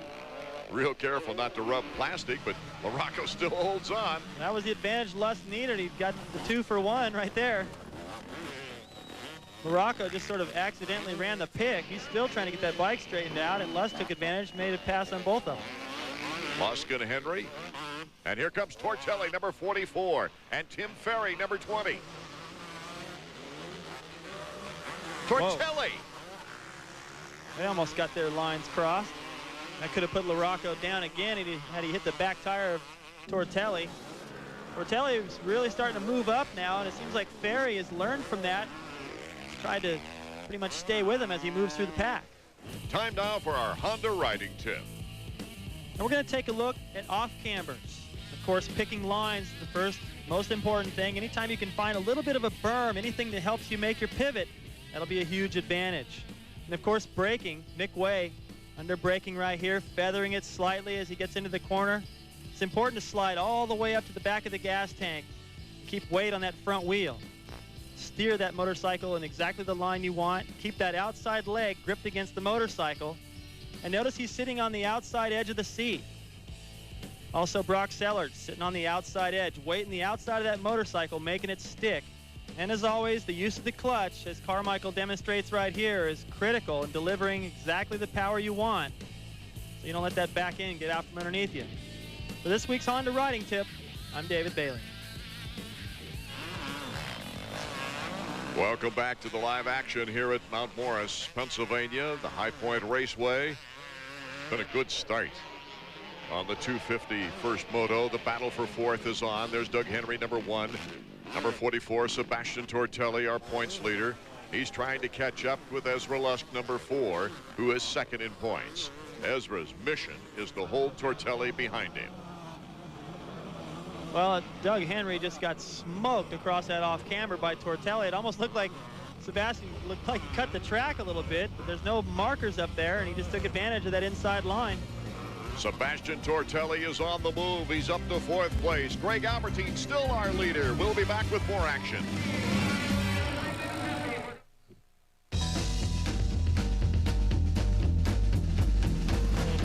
I got a new car with the red tail lights like glue on the corners and it's hugging tight. It's got a rag top and a contour hood. She goes up, and she's rocking. Let's go! The 1999 Mazda Miata. Set it free, and it'll return the favor.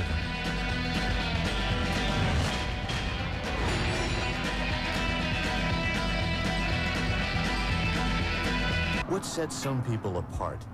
Gives them the confidence to succeed on their own terms. It's no secret, it's the Wall Street Journal. Now you can have that confidence delivered for 13 weeks at just $36.75, just 57 cents a day. That's a 25% savings off our regular rate, which makes now a great time to try this limited time offer. Call now, 800-248-1300. That's 800-248-1300 for the Wall Street Journal. Milestones are how you measure greatness in sports and sportscasting. For Kenny Mayne, I'm Dan Patrick. Good night. All right, folks, it's official. Dan's 2,000th shot.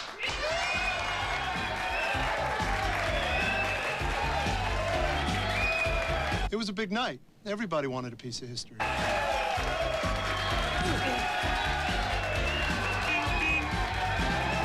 I'll remember where I was when Dan hit 2,000. Everybody will. Time running down in our first moto of round 3 from High Point Raceway in Mount Morris, Pennsylvania. It has been number 8, Greg Albertine, doing a magnificent job on that Team Suzuki machine. He's trying for his 3rd career 250 national win. He won at Unadilla in 96 and Sacramento in 97. Whoa, Tortelli now is starting to take advantage of Ezra Lusk. He's made the pass. Tortelli, number 44, finally passing Ezra Lusk. Well, if there's one weakness Sebastian has had this year, it's been starts. But, man, has he burned the petrol getting by everybody coming through the field.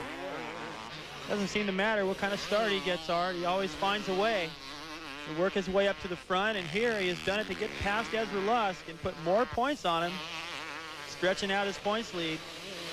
He's so much like LaRocco in the fact that he gets faster and faster as the race goes on. He can pass anybody anywhere. He doesn't get tired. If anything, gets faster and more inspired at the end of the race. And this is the guy that Ezra's fighting with the title. So I don't think he has any idea what he's going to have to do to beat him. Sebastian Tortelli, a wonderful conditioner, but he says, I don't like it, but I like what I do with it. I love racing. I love to win. And in order to win in this competition, you've got to work out every day. Well, not every part of this sport is fun. These guys are having to ride with injuries, sick, whatever it takes. Sebastian seems to have it all clicking right now. There's Henry, Ferry. Ferry has pretty much kept the pace of Tortelli this entire race. They've stayed about the same distance from each other as they've moved through the pack. Tim Ferry telling us this machine isn't quite as trick as Lamson, his teammate. Well, Lamson's wasn't quite as trick as McGrath. So imagine how cool McGrath's bike was. Tim Ferry wasn't taking anything for granted after a very successful Supercross season as a privateer, but he sure is happy that he's now signed with Chaparral. We'll see what happens. Larry Ward did it and didn't get a factory ride, so I'm not expecting anything. I just want to go out and prove myself each week and put my no-lane bike up front. That was Tim Ferry on the podium a couple of months ago. Not wanting to get too excited over his Supercross successes on way to Privateer of the Year honors. Today we find the Largo, Florida resident taking advantage of a rare mid-season promotion. You know, he was coming in just really enthusiastic, more like a kid, you know, at a candy store. Thanks to Jeremy deciding not to race outdoors, you know, having only Lamson here at Chaparral. Kind of need another rider, I think, and hey, I'll take the opportunity. This is pretty cool. McGrath retiring for the year and Steve Lamson not contending in the top 10 might have been good reasons for the signing, but it was Ferry's performance that opened the gates of opportunity. Oddly enough, being taken off the privateer list with his new affiliation will mean a pay cut. A lot of people have been calling me this week, so you're getting a big salary, you're getting this, you're getting that. And I told them, no, you know, this is an opportunity for me to prove myself a little bit better than I have in Supercross. After winning a 125 Supercross crown, Ferry lost his factory ride, but he has fought through the frustrations. I think I really wasn't mature. I really wasn't ready. I deserved it maybe because I won the championship, but I didn't deserve it on results. With no lead, there was very little pressure. Now more will be expected of him as he progresses. But I don't expect to go out and finish first right now or nothing like that. I don't think they expect that either. Just hopefully pick up a couple more spots and mature a little more. Seems like Tim Ferry's had to learn the hard way as he goes up the ladder of success in this sport, but very deserving that shot at the Chaparral Yamaha team. Absolutely, and he's proving it right now. Oh! Lusk coming down that hill as fast as he could go to try to hold off Henry. I don't think he's going to be able to. Henry to the inside. Doug Henry and Lusk going at it. Well, Lusk got him. Remember when LaRocco came down the hill earlier in the race after he had fallen, he kind of got in the way. There he is still trying to get that bike straight.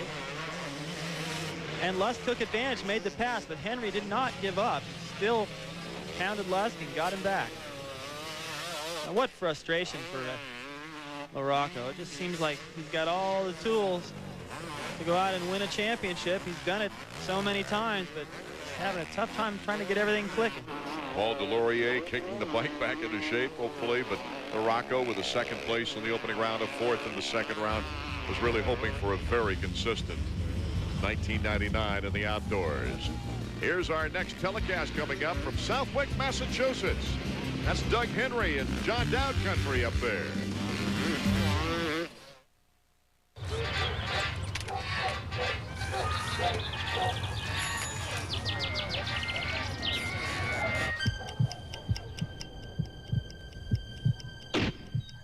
Suzuki has completely restyled the Katana 600 and 750, from their dual halogen headlights to their 4-in-1 stainless steel exhausts. Same time tomorrow? Yeah. So now they're just as impressive on the outside as they've always been on the inside. Beauty, adventure, drama. All these and more can be yours in the wonderful world of art. And with this free art test from Art Instruction Schools, you can find out if you have the interest and desire needed to become a serious art student. To get your free art test without cost or obligation, call this toll-free number. Don't delay. Call this toll-free number now. Call 1-800-344-8300. Father Rick, this is Peter Gammons calling you about the letter. I did not have the time or the lack of decency to ask Tony Gwynn to send you the kidney stone he passed in '97. But thanks for reading my column. Number 8, Greg Albertine, has led almost this entire race. He passed John Dowd into second on the first lap. Had quite a battle with Kevin Windham. Windham has held with Greg Albertine well, but Greg has just not made a mistake. He's been fast. He's had great lines, motivated. The bike's hooking up. You've seen him just turn on a dime on that off camber. He's got to feel good for him. He knows he's got the speed. He knows he works hard. He does all the right things, and he's having fun out there on that track. He just turned that bump that's been a problem for everybody else into a fun little obstacle. Another symbol of the fact that everything's working for him today. Taking time to wave to the crowd even on the jump. What did you think when Greg Albertine first came out and said, hey, I can win it this year? I will win it, in fact, he said. Well, it's a possibility. I think there's a lot of people thinking Tortelli or possibly Emmett could find his rhythm, Lusk. Maybe there's a little bit more focus on those guys. People seem to have forgotten about Greg simply because the Supercross season didn't go all that well for him, but he's more of an outdoor rider. I mean, look at Tortelli. He didn't do a whole lot in the Supercross, but he sure has picked it up in the outdoors, and Albertine is certainly capable of that, but I hadn't really seen it until that second place in Hangtown, and now he's backed it up. Now I think people are going to shift their eyes a little bit more towards number 8. Coming down the home stretch, Greg Albertine saluting the fans, and the checkers for Albertine, his first moto win since May 17th of last year at Hangtown. A happy moment for the Team Suzuki rider who takes first place, Windham in second, Tortelli in third. Lusk getting back around Henry for fourth place, and look at Tim Ferry, his first ride for Chaparral, his best moto performance of the season. Davey right now is with our third place finisher, Sebastian Tortelli, still the points leader. Davey. Sebastian, good come from behind effort. Looks like he had some problems about 10 minutes in. Yeah, I did a mistake and I slept from the front wheel, so I lost a couple places, and you know, it was hard to pass, and I give my best and I finished third. That's not great, but that's okay. Do you feel like you're in a better shape than some of the American riders are? You are used to doing those 40-minute motos in Europe. Yeah, I think that's helped me good. You know, I feel strong physically, but I was not the faster out there, I think, and my bad start pulled me away from the possible win. Now, I know you've been having bad starts on the concrete. What do you think you did wrong on the dirt here? I was a little bit anxious and I was a little bit late, so that's why I started bad. Good job. Thank you. The spoils of victory going to number 8, Team Suzuki's Greg Albertine, winning his first moto of the season. Albertine with a mistake-free ride. Let's go back to Davey. Well, Greg, I got to tell you, that was an excellent ride. Before the moto, I thought that maybe Tortelli was going to win, but you know what? I had the wrong world champ. Yeah, you know, I think a lot of people have forgotten about me, but don't, because I really feel I'm going to be the 99 250 outdoor champ. My Suzuki's running great. I just want to thank the Lord Jesus for protecting me, and Joey, my mechanic's been working really hard, and I appreciate that, and MSR, Smith, all my sponsors. It looked like you had a pretty good start, but then right away you started carving out your own lines around the track. Very comfortable here at High Point. Yeah, I feel extremely comfortable. I love the track, and the fans have been helping out a lot, and you know, this is the first moto of the year that I've actually got a top 5 start, and you know, I knew I could win. It was just a matter of getting a good start, and it was great. Congratulations, you and Team Suzuki. Thanks a lot. The question now, can Greg Albertine become the 3rd different rider in 3 events to win on the National Motocross Trail this year? Moto 2 coming up next.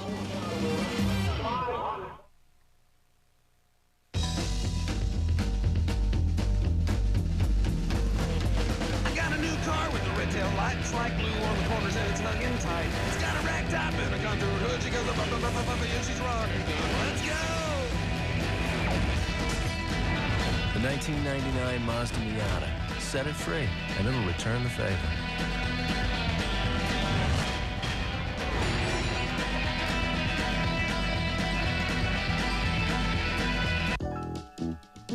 Place looks great. Nice album. CDs, you fossil. You sound like Dad. I got them from Play, from Columbia House. A music club? Been there. Forgot to send back those reply cards paid for stuff I didn't want. It's different with Play. You only get the music you ask for. We'll play later. No unwanted CDs to return. Hassle level 0. And with Play, you get CD samplers with new artists. And this music magazine that'll keep even someone like you up to date. And check out the Play website. Makes ordering a snap, and they have email. Do they still give you CDs when you join? Totally. I got 12 CDs right away. And don't worry, they accept people your age. Okay, smart guy. Let's go, boy. Time to play. Visit play.columbiahouse.com or AOL keyword CH Music, or look for this invitation in your mail.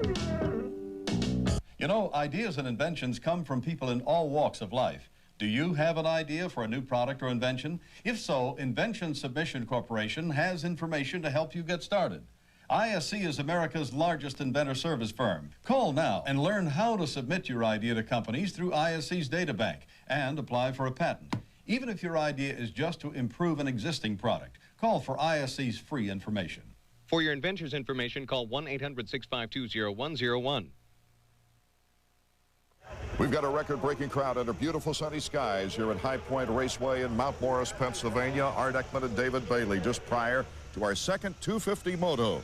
And the guy that really revved it up in that first moto was Greg Albertine, David. Well, he got a great start and just went right to work, passing John Dowd on an off camber. He's obviously just got his bike dialed in. He's hooking up better than anyone else, and then he was able to run down Kevin Windham, so he's going to be tough to derail the second moto. Yeah, that's no small assignment, running down Kevin Windham. Well, remember Wyndham's first ever national. He led the moto almost the entire way, so he's very comfortable on this racetrack, but I still don't think that he's back up to 100% yet. Once again, the points leader, Sebastian Tortelli, slow start.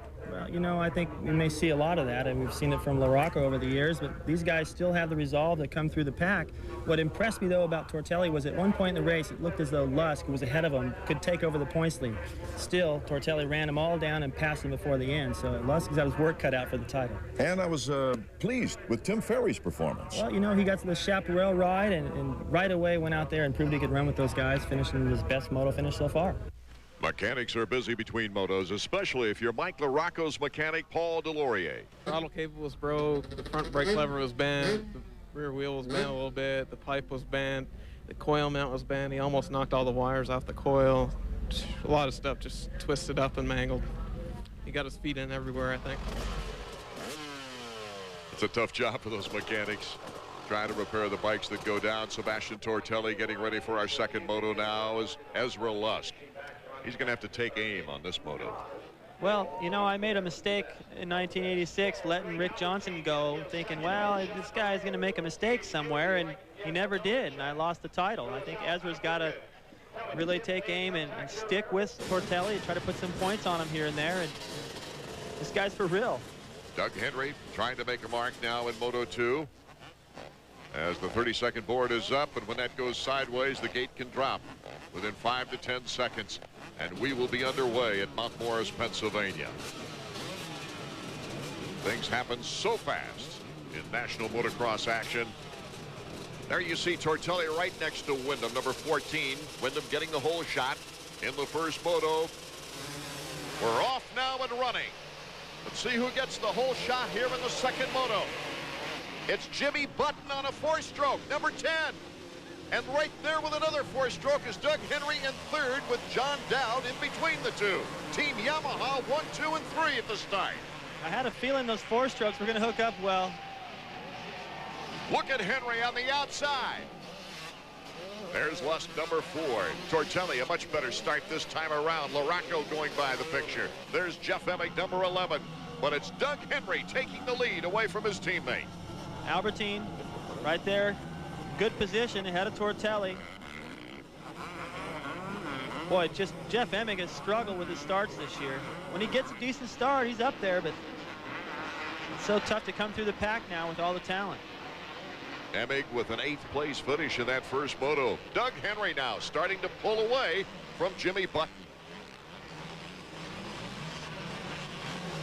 Henry, Button, Albertine now in third, Dowd 4th, and Lusk in 5th. Tortelli having to double that. Tough the first lap. There's so much traffic. Knowing who's going to go where, you got to really know your competitors, and I don't think Sebastian does. Look at Albertine again. He held it even tighter that time and passed the 4-stroke, a bike that I thought would be able to stick to that off-camber well. Albie just dialed into that corner. Albertine quickly into second place. Boy, he wants that overall. There's Heath Voss, number 28.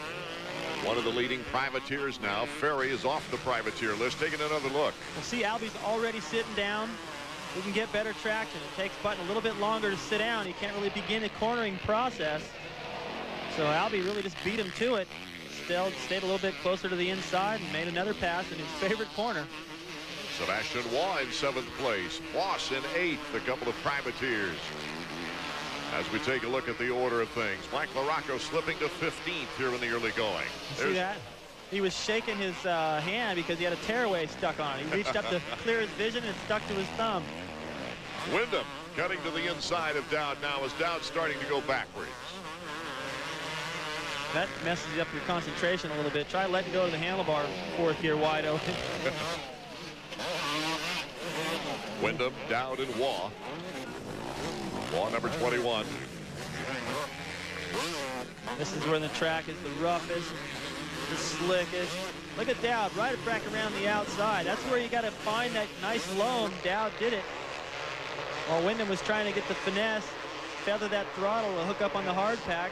Dowd just found that loam, rode right around him. Lusk once again starting in this moto ahead of Tortelli, trying to catch up in points and trying to get around to Jimmy Button right now. See all the ruts leading into that uphill jump.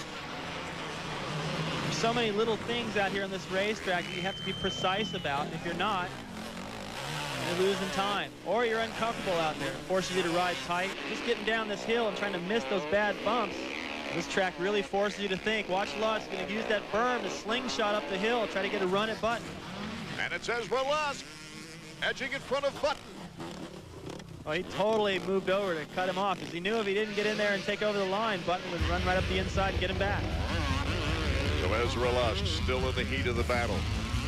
as Doug Henry's our leader with Albertine in second place. We'll be right back with more 250 action in our second moto of the day. Come on, get away. It's time for a little Lansdowne.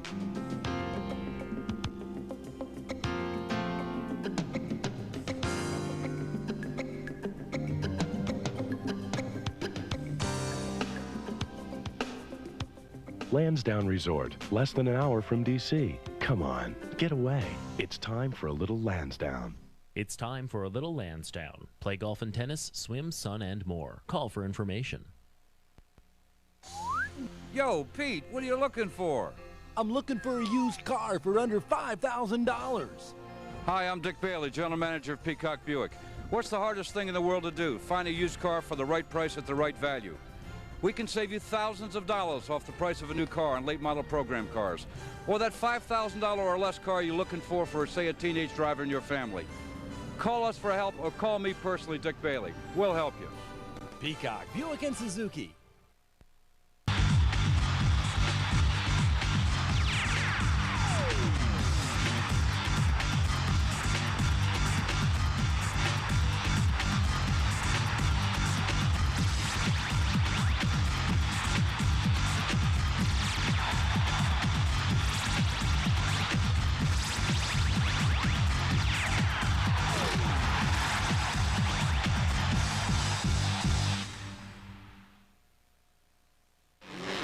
Welcome back to Mount Morris, Pennsylvania, where our lead for the second moto has tightened up considerably.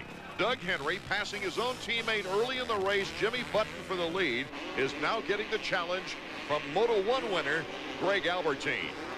As Davey pointed out, here's one of Albertine's favorite corners. He was forced to the outside this time, but good acceleration by Albertine. Albertine has the inside angle and takes the lead. You just cannot beat Greg Albertine through that corner today. I don't care who you are. I think if McGrath were here, he wouldn't be able to do it either. He has just been awesome. Henry forced him to the outside, yet he still got the acceleration up the hill. Yeah, I mean, he's already starting to open up just a little bit of a gap on Henry. The way he closed in, I don't see why he shouldn't be able to just pull away. And he doesn't have anybody really in contention here for the overall. So if he just rides mistake-free from here, he ought to be able to sweep this thing, Art. I don't recall Greg Albertine sweeping an AMA National. Now, he might have done it in Unadilla 96 when he won the overall there. I know he didn't, though, at Sacramento because it was a 2-1 there in 97. But this could be a first for Greg Albertine in his American racing career. And a win in this moto would just catapult him into the points chase. Disappointed with his starts. Heard him say all he really needed was top 5 starts. He got them today, and look what he's done with it. Well, in 5th place, too. He's only 22 points out of first place coming into this round. And a win right here, he'll close that up quite a bit. He could become the 6th different winner in 6 years here at High Point Raceway. We got a battle going on. Tortelli taking on John Dowd. Well, it wasn't a battle for long. Listen to how much Tortelli revs that bike. The bike is just pulling. Every time the rear wheel touches the ground, it just shoots him forward. He just got so much momentum everywhere. See him ducking for that roost. Number 14, Kevin Windham, a teammate right in front of him there. And, of course, earlier this season, he became only the 2nd rider to win his first national moto that he entered. The first one, Jean-Michel Bale. Sebastian extended his points lead in the opening moto. Does he like to be the chaser or the chasee? If you're the one who's trying to catch the guy, I mean, that's your place anyway. You have to win it. If you're the one in front, sometimes you can, you know, let one moto, but also you can learn at the end of the season. If you just fight a little bit more, it can help you on the points. So, you know, I'm just giving 100% each time, and until the checker flag is down, the race is not over, so you can try it. I think he'd be willing to try most anything on the track, the way he controls that bike. Right now, number 44 in pursuit of Kevin Windham, number 14. In the first moto, Tortelli passed Lusk and Henry for 3rd with 5 laps to go and got on that podium. He just never follows. He's always got a little different line. And no matter what line he takes, he's always able to generate speed from it. Most of the time when you drift out of the best line that usually the rider ahead of you is occupying, you lose a little bit of time. Tortelli is able to go fast everywhere on the racetrack. That's why he can come through the pack so well. Robbie Raynard, number 17, Team Suzuki, now as Tortelli scratching some plastic real close. Bar to bar for a moment, and now Tortelli. He's right around the outside of Wyndham. Makes it look easy, goes for the triple. Looks like these guys are in his way. This is starting to look like Glenn Helen all over again. Look at the speed he generates out of that corner. Kevin Wyndham coming into that corner a little bit tighter. He's got to back off, where Tortelli just makes a big sweep all the way around, and that sets him up better for this corner. So his lines come together. He's able to do pretty much anything he wants. He's never been to Mount Morris before. He's never ridden a Honda before. He's leading the points. I mean, who is this guy? Doing everything right. There's Ezra Lusk, and that's really where he's got his sights on right now. Whoa.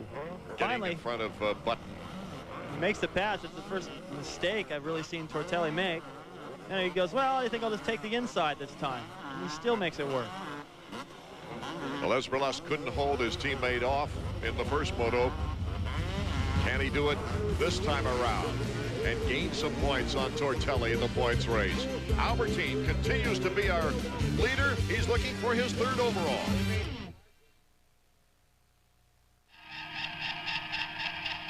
That's Honda. Everybody wants to ride for Honda. That's the house of racing.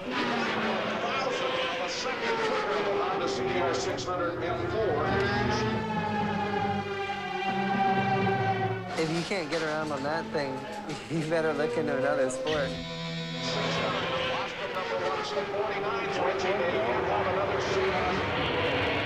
The new F4, I think, is awesome. It's stable, it's fast, and it's going to be ready to rock. It's dog eat dog, you know? You go out there, and everyone has one idea, and that's that they're going to win. My dreams were to be with Honda. I had always ridden Honda, so that's where I wanted to be.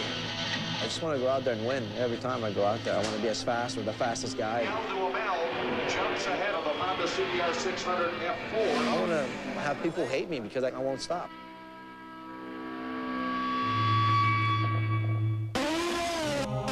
All weekend long, all kinds of racing. The race is on ESPN2. If it goes fast and looks cool, the race is on ESPN2. The X Games. The only extreme event that matters. The X Games, June 27th to July 5th, only on ESPN and ESPN2. Welcome back to the third round on the 1999 AMA National season. Greg Albertine remains our leader here in the second moto. He's trying for the 1-1 sweep. Robbie Raynard has really snuck into the picture here. The battle for fifth is on with Jimmy Button, number 10. Raynard's another one of those guys like Tortelli that can find fast lines everywhere, work his way through the pack. Look at him go to work on Button, inside, outside, always trying to get aggressive. Look at that, he makes it work across the inside. Raynard with a good moto followed by a bad moto most of the time. He had a fourth place finish in the opening moto of the year, then had a 13th in the second moto at Glen Helen. Came back with a 15th first moto at Hangtown and a 4th place in the second moto. Lacking consistency. Yeah, but then there's always Millville. He is fast at times. He's one of those guys that just makes it look like he's, look at that, standing up all the way around that corner, didn't even put his feet down, over the triple. Perfect timing, right into the berm. That's the best I've seen anyone jump that triple and get into the corner all day. Guess that proves why he's passed all these guys and pulled away. Jimmy Button on the Yamaha 4-stroke, and right behind him is Kevin Windham of Team Honda. Jimmy Button earlier getting the hole shot. That's the second hole shot he's gotten this year, and both of them have been in second motos. Well, it's a big advantage to get the start, but at Glen Helen, when he hole shot, he dropped back to 5th. I'm sure he was a little bit disappointed with that It's happened again here today. This is the battle for 6th, so he needs to step it up a little bit, try to find a little something extra. As we watch Kevin Wyndham, number 14 of Team Honda, trying to pick up on Jimmy Button. Kevin's teammate, Mikel Pachon, has had some more problems. Yesterday being fined $3,000 for losing his temper and punching an official. He wouldn't comment on the incident, but did note he's not himself. I'm not just happy with the way things are going for me. I mean, not about the team or anything, just it's nothing to see about motocross or, you know, about Honda or anything. I mean, they've done a good job for me. I just, you know, I've been here for 5 years, and I had a lot of problem with immigration for my parents and my girlfriend. My girlfriend is not here this weekend. She can't come back here. I mean, she has a lot of problem coming back here. So this is pretty tough, you know, and I don't like all this, and I'm not riding in a good condition. This is Mikel's second $3,000 fine. He was fined a similar amount after an altercation with Jeff Emig during the Supercross season. So just an unhappy fellow, not in his homeland. I guess I could see it. You know, I mean, I've been in Europe for extended periods of time and felt like, geez, I need to get home. And he's been over here for 5 years doing this. So you don't see very many Americans going over that long and speaking both languages. Nice move by Kevin Wyndham. Kevin's running well. He's just too far behind the lead group. Yeah, I think if he'd have gotten another great start like he did, he'd still be up front. He seemed like he was on the pace of Albertine, too, most of that first moto, and then finally, towards the end, just figuring, well, heck, I can't catch him this time. I'll try it the second moto, but he didn't quite get the start he would have hoped for. Reaching up to pull a tearaway now that he's made the pass. Greg Albertine is still our leader here in the second moto. He won the first moto. Whoa, Doug Henry's slowing down. I wonder if maybe he got jarred a bit or if it's a mechanical. He's working his right leg. Yeah, he's working the right leg a little bit, but he's staying on the course. He went by the mechanics area. Number 4, Ezra Lusk. He is charging. He better charge. He's got Tortelli right on his tail. Listen to that finesse with the throttle. Coming out of that corner, getting on the power, then backing off slightly so the rear wheel wouldn't slide off into a hole. Ezra Lusk in third, Tortelli in fourth, trying to pick up some more points on the second place rider, Ezra Lusk. Let's check in with Davey to see if he has an update on Henry. Greg, did you get any signal at all from Doug what happened there? I'm not sure exactly what happened. He came up a little short on the strip hole right here, and he could either hurt his wrist or his foot, maybe got stuck in a rut when he landed. So I think he just pulled off just slowed down just to make sure he's okay. Looks like he's back on pace though now. Well, the guy who's really on pace and has been all day long is Greg Albertine, number 8. Only 7 times in the history of the 250 National Outdoors have 3 different riders won the first 3 events. And Albertine would be the 3rd different rider this year in the first 3 events. He's got good momentum everywhere. Look how aggressive he is, charging everywhere, jumping through the holes. It's just all coming together for him today. David, he's got the confidence he had winning those GP championships in Europe. Albertine, Lusk, and Tortelli are top 3.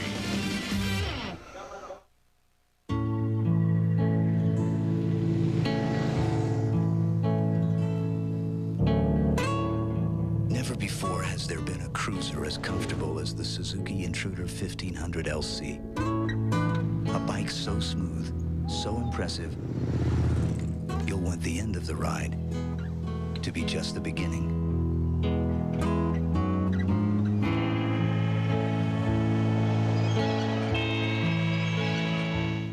Here's how you can more than double your current life insurance coverage without paying 1 penny more than you are now. Call Best Quote. We'll prepare a free rate comparison of 5 top-rated term life policies that meet your specific needs. Here's a sampling of the huge savings Best Quote has recently uncovered. If that's less than you're currently paying, call Best Quote today for your free rate comparison. There's no obligations and no hassles. Simply the best insurance at the best rates from Best Quote. No salesperson will ever call you. 2 teams, 1 cup. hockey's ultimate prize. Stanley Cup Finals, Stars, Sabres, Game 6, Saturday at 8, only on ESPN.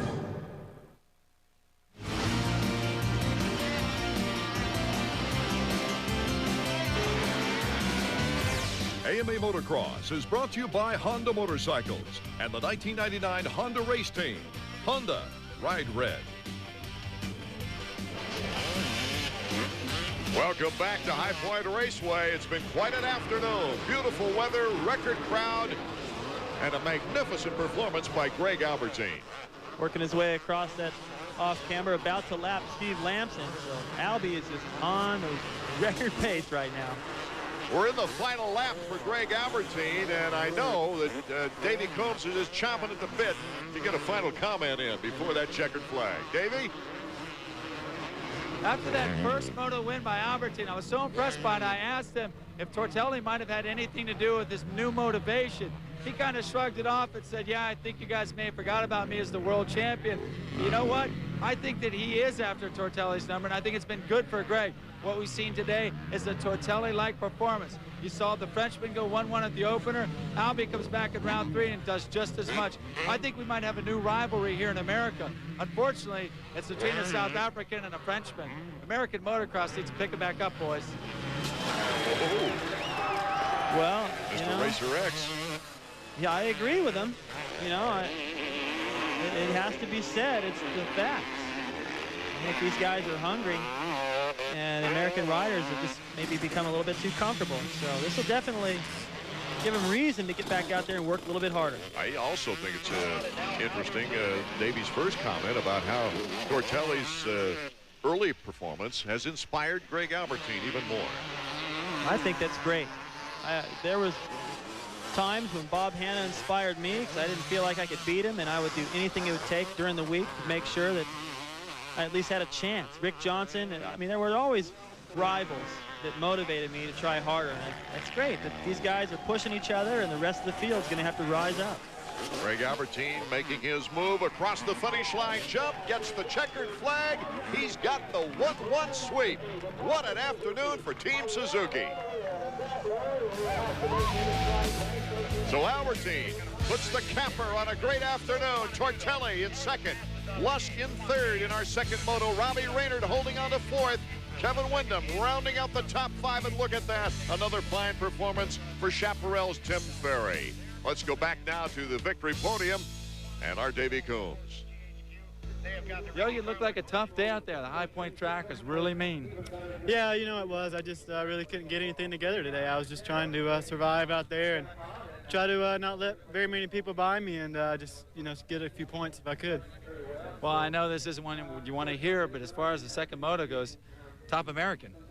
Yeah, well, you know, that's cool. You know, it's getting tougher and tougher over here, and luckily one of the guys were on a Honda, so that's great. And we're all working really good. You know, all these guys up here today really deserve it. And I'm just thankful I got Team Honda behind me, Fox USA, Fox Casual Wear helmets, and CTI knee braces, Dunlop tires, Scott goggles, for giving me so much support. Taking a look at the overall, Greg Albertine, of course, on top with Sebastian Tortelli, second on the podium, and Ezra Lusk in third. Let's go back to Davey.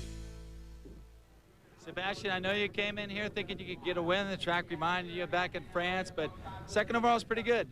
Yeah, you know, I have a good start, but you know, I was touching a little bit with Heming was on my right side, so pulled me back, and I had a lot of time to pass the rider, but yeah, that was a good ride, and could be better, but that's okay for this time. As far as the championship goes, after 3 races, you're still in control. Yeah, you know, I prefer win a little bit more, but I did second this time and second overall, so that's okay. Finally, you came over here after 2 world championships. Greg Albertine, the rider 1, came over after 3. Maybe a little rivalry going there between ex-European stars? Oh, no, you know, Greg is a great rider, and he did good last year in the outdoor, so I know he's going to be fine all year. Good job, Sebastian. Sebastian Tortelli increasing his points lead to 11 over Ezra Lusk. And with the sweep, look at that.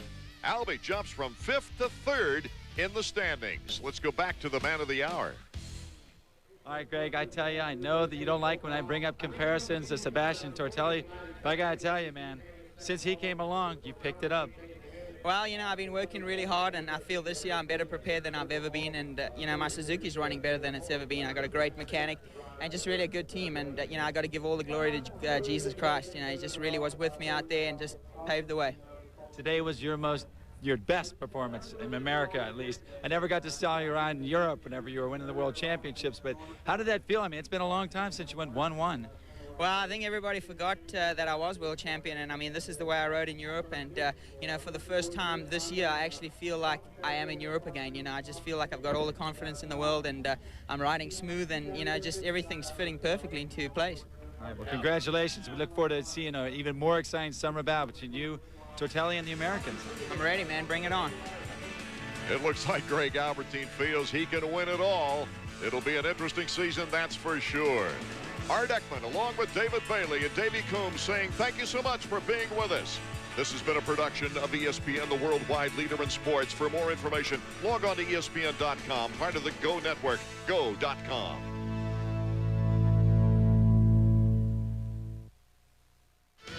Last year, Jess Roeder had his way with the AMA Harley-Davidson Sport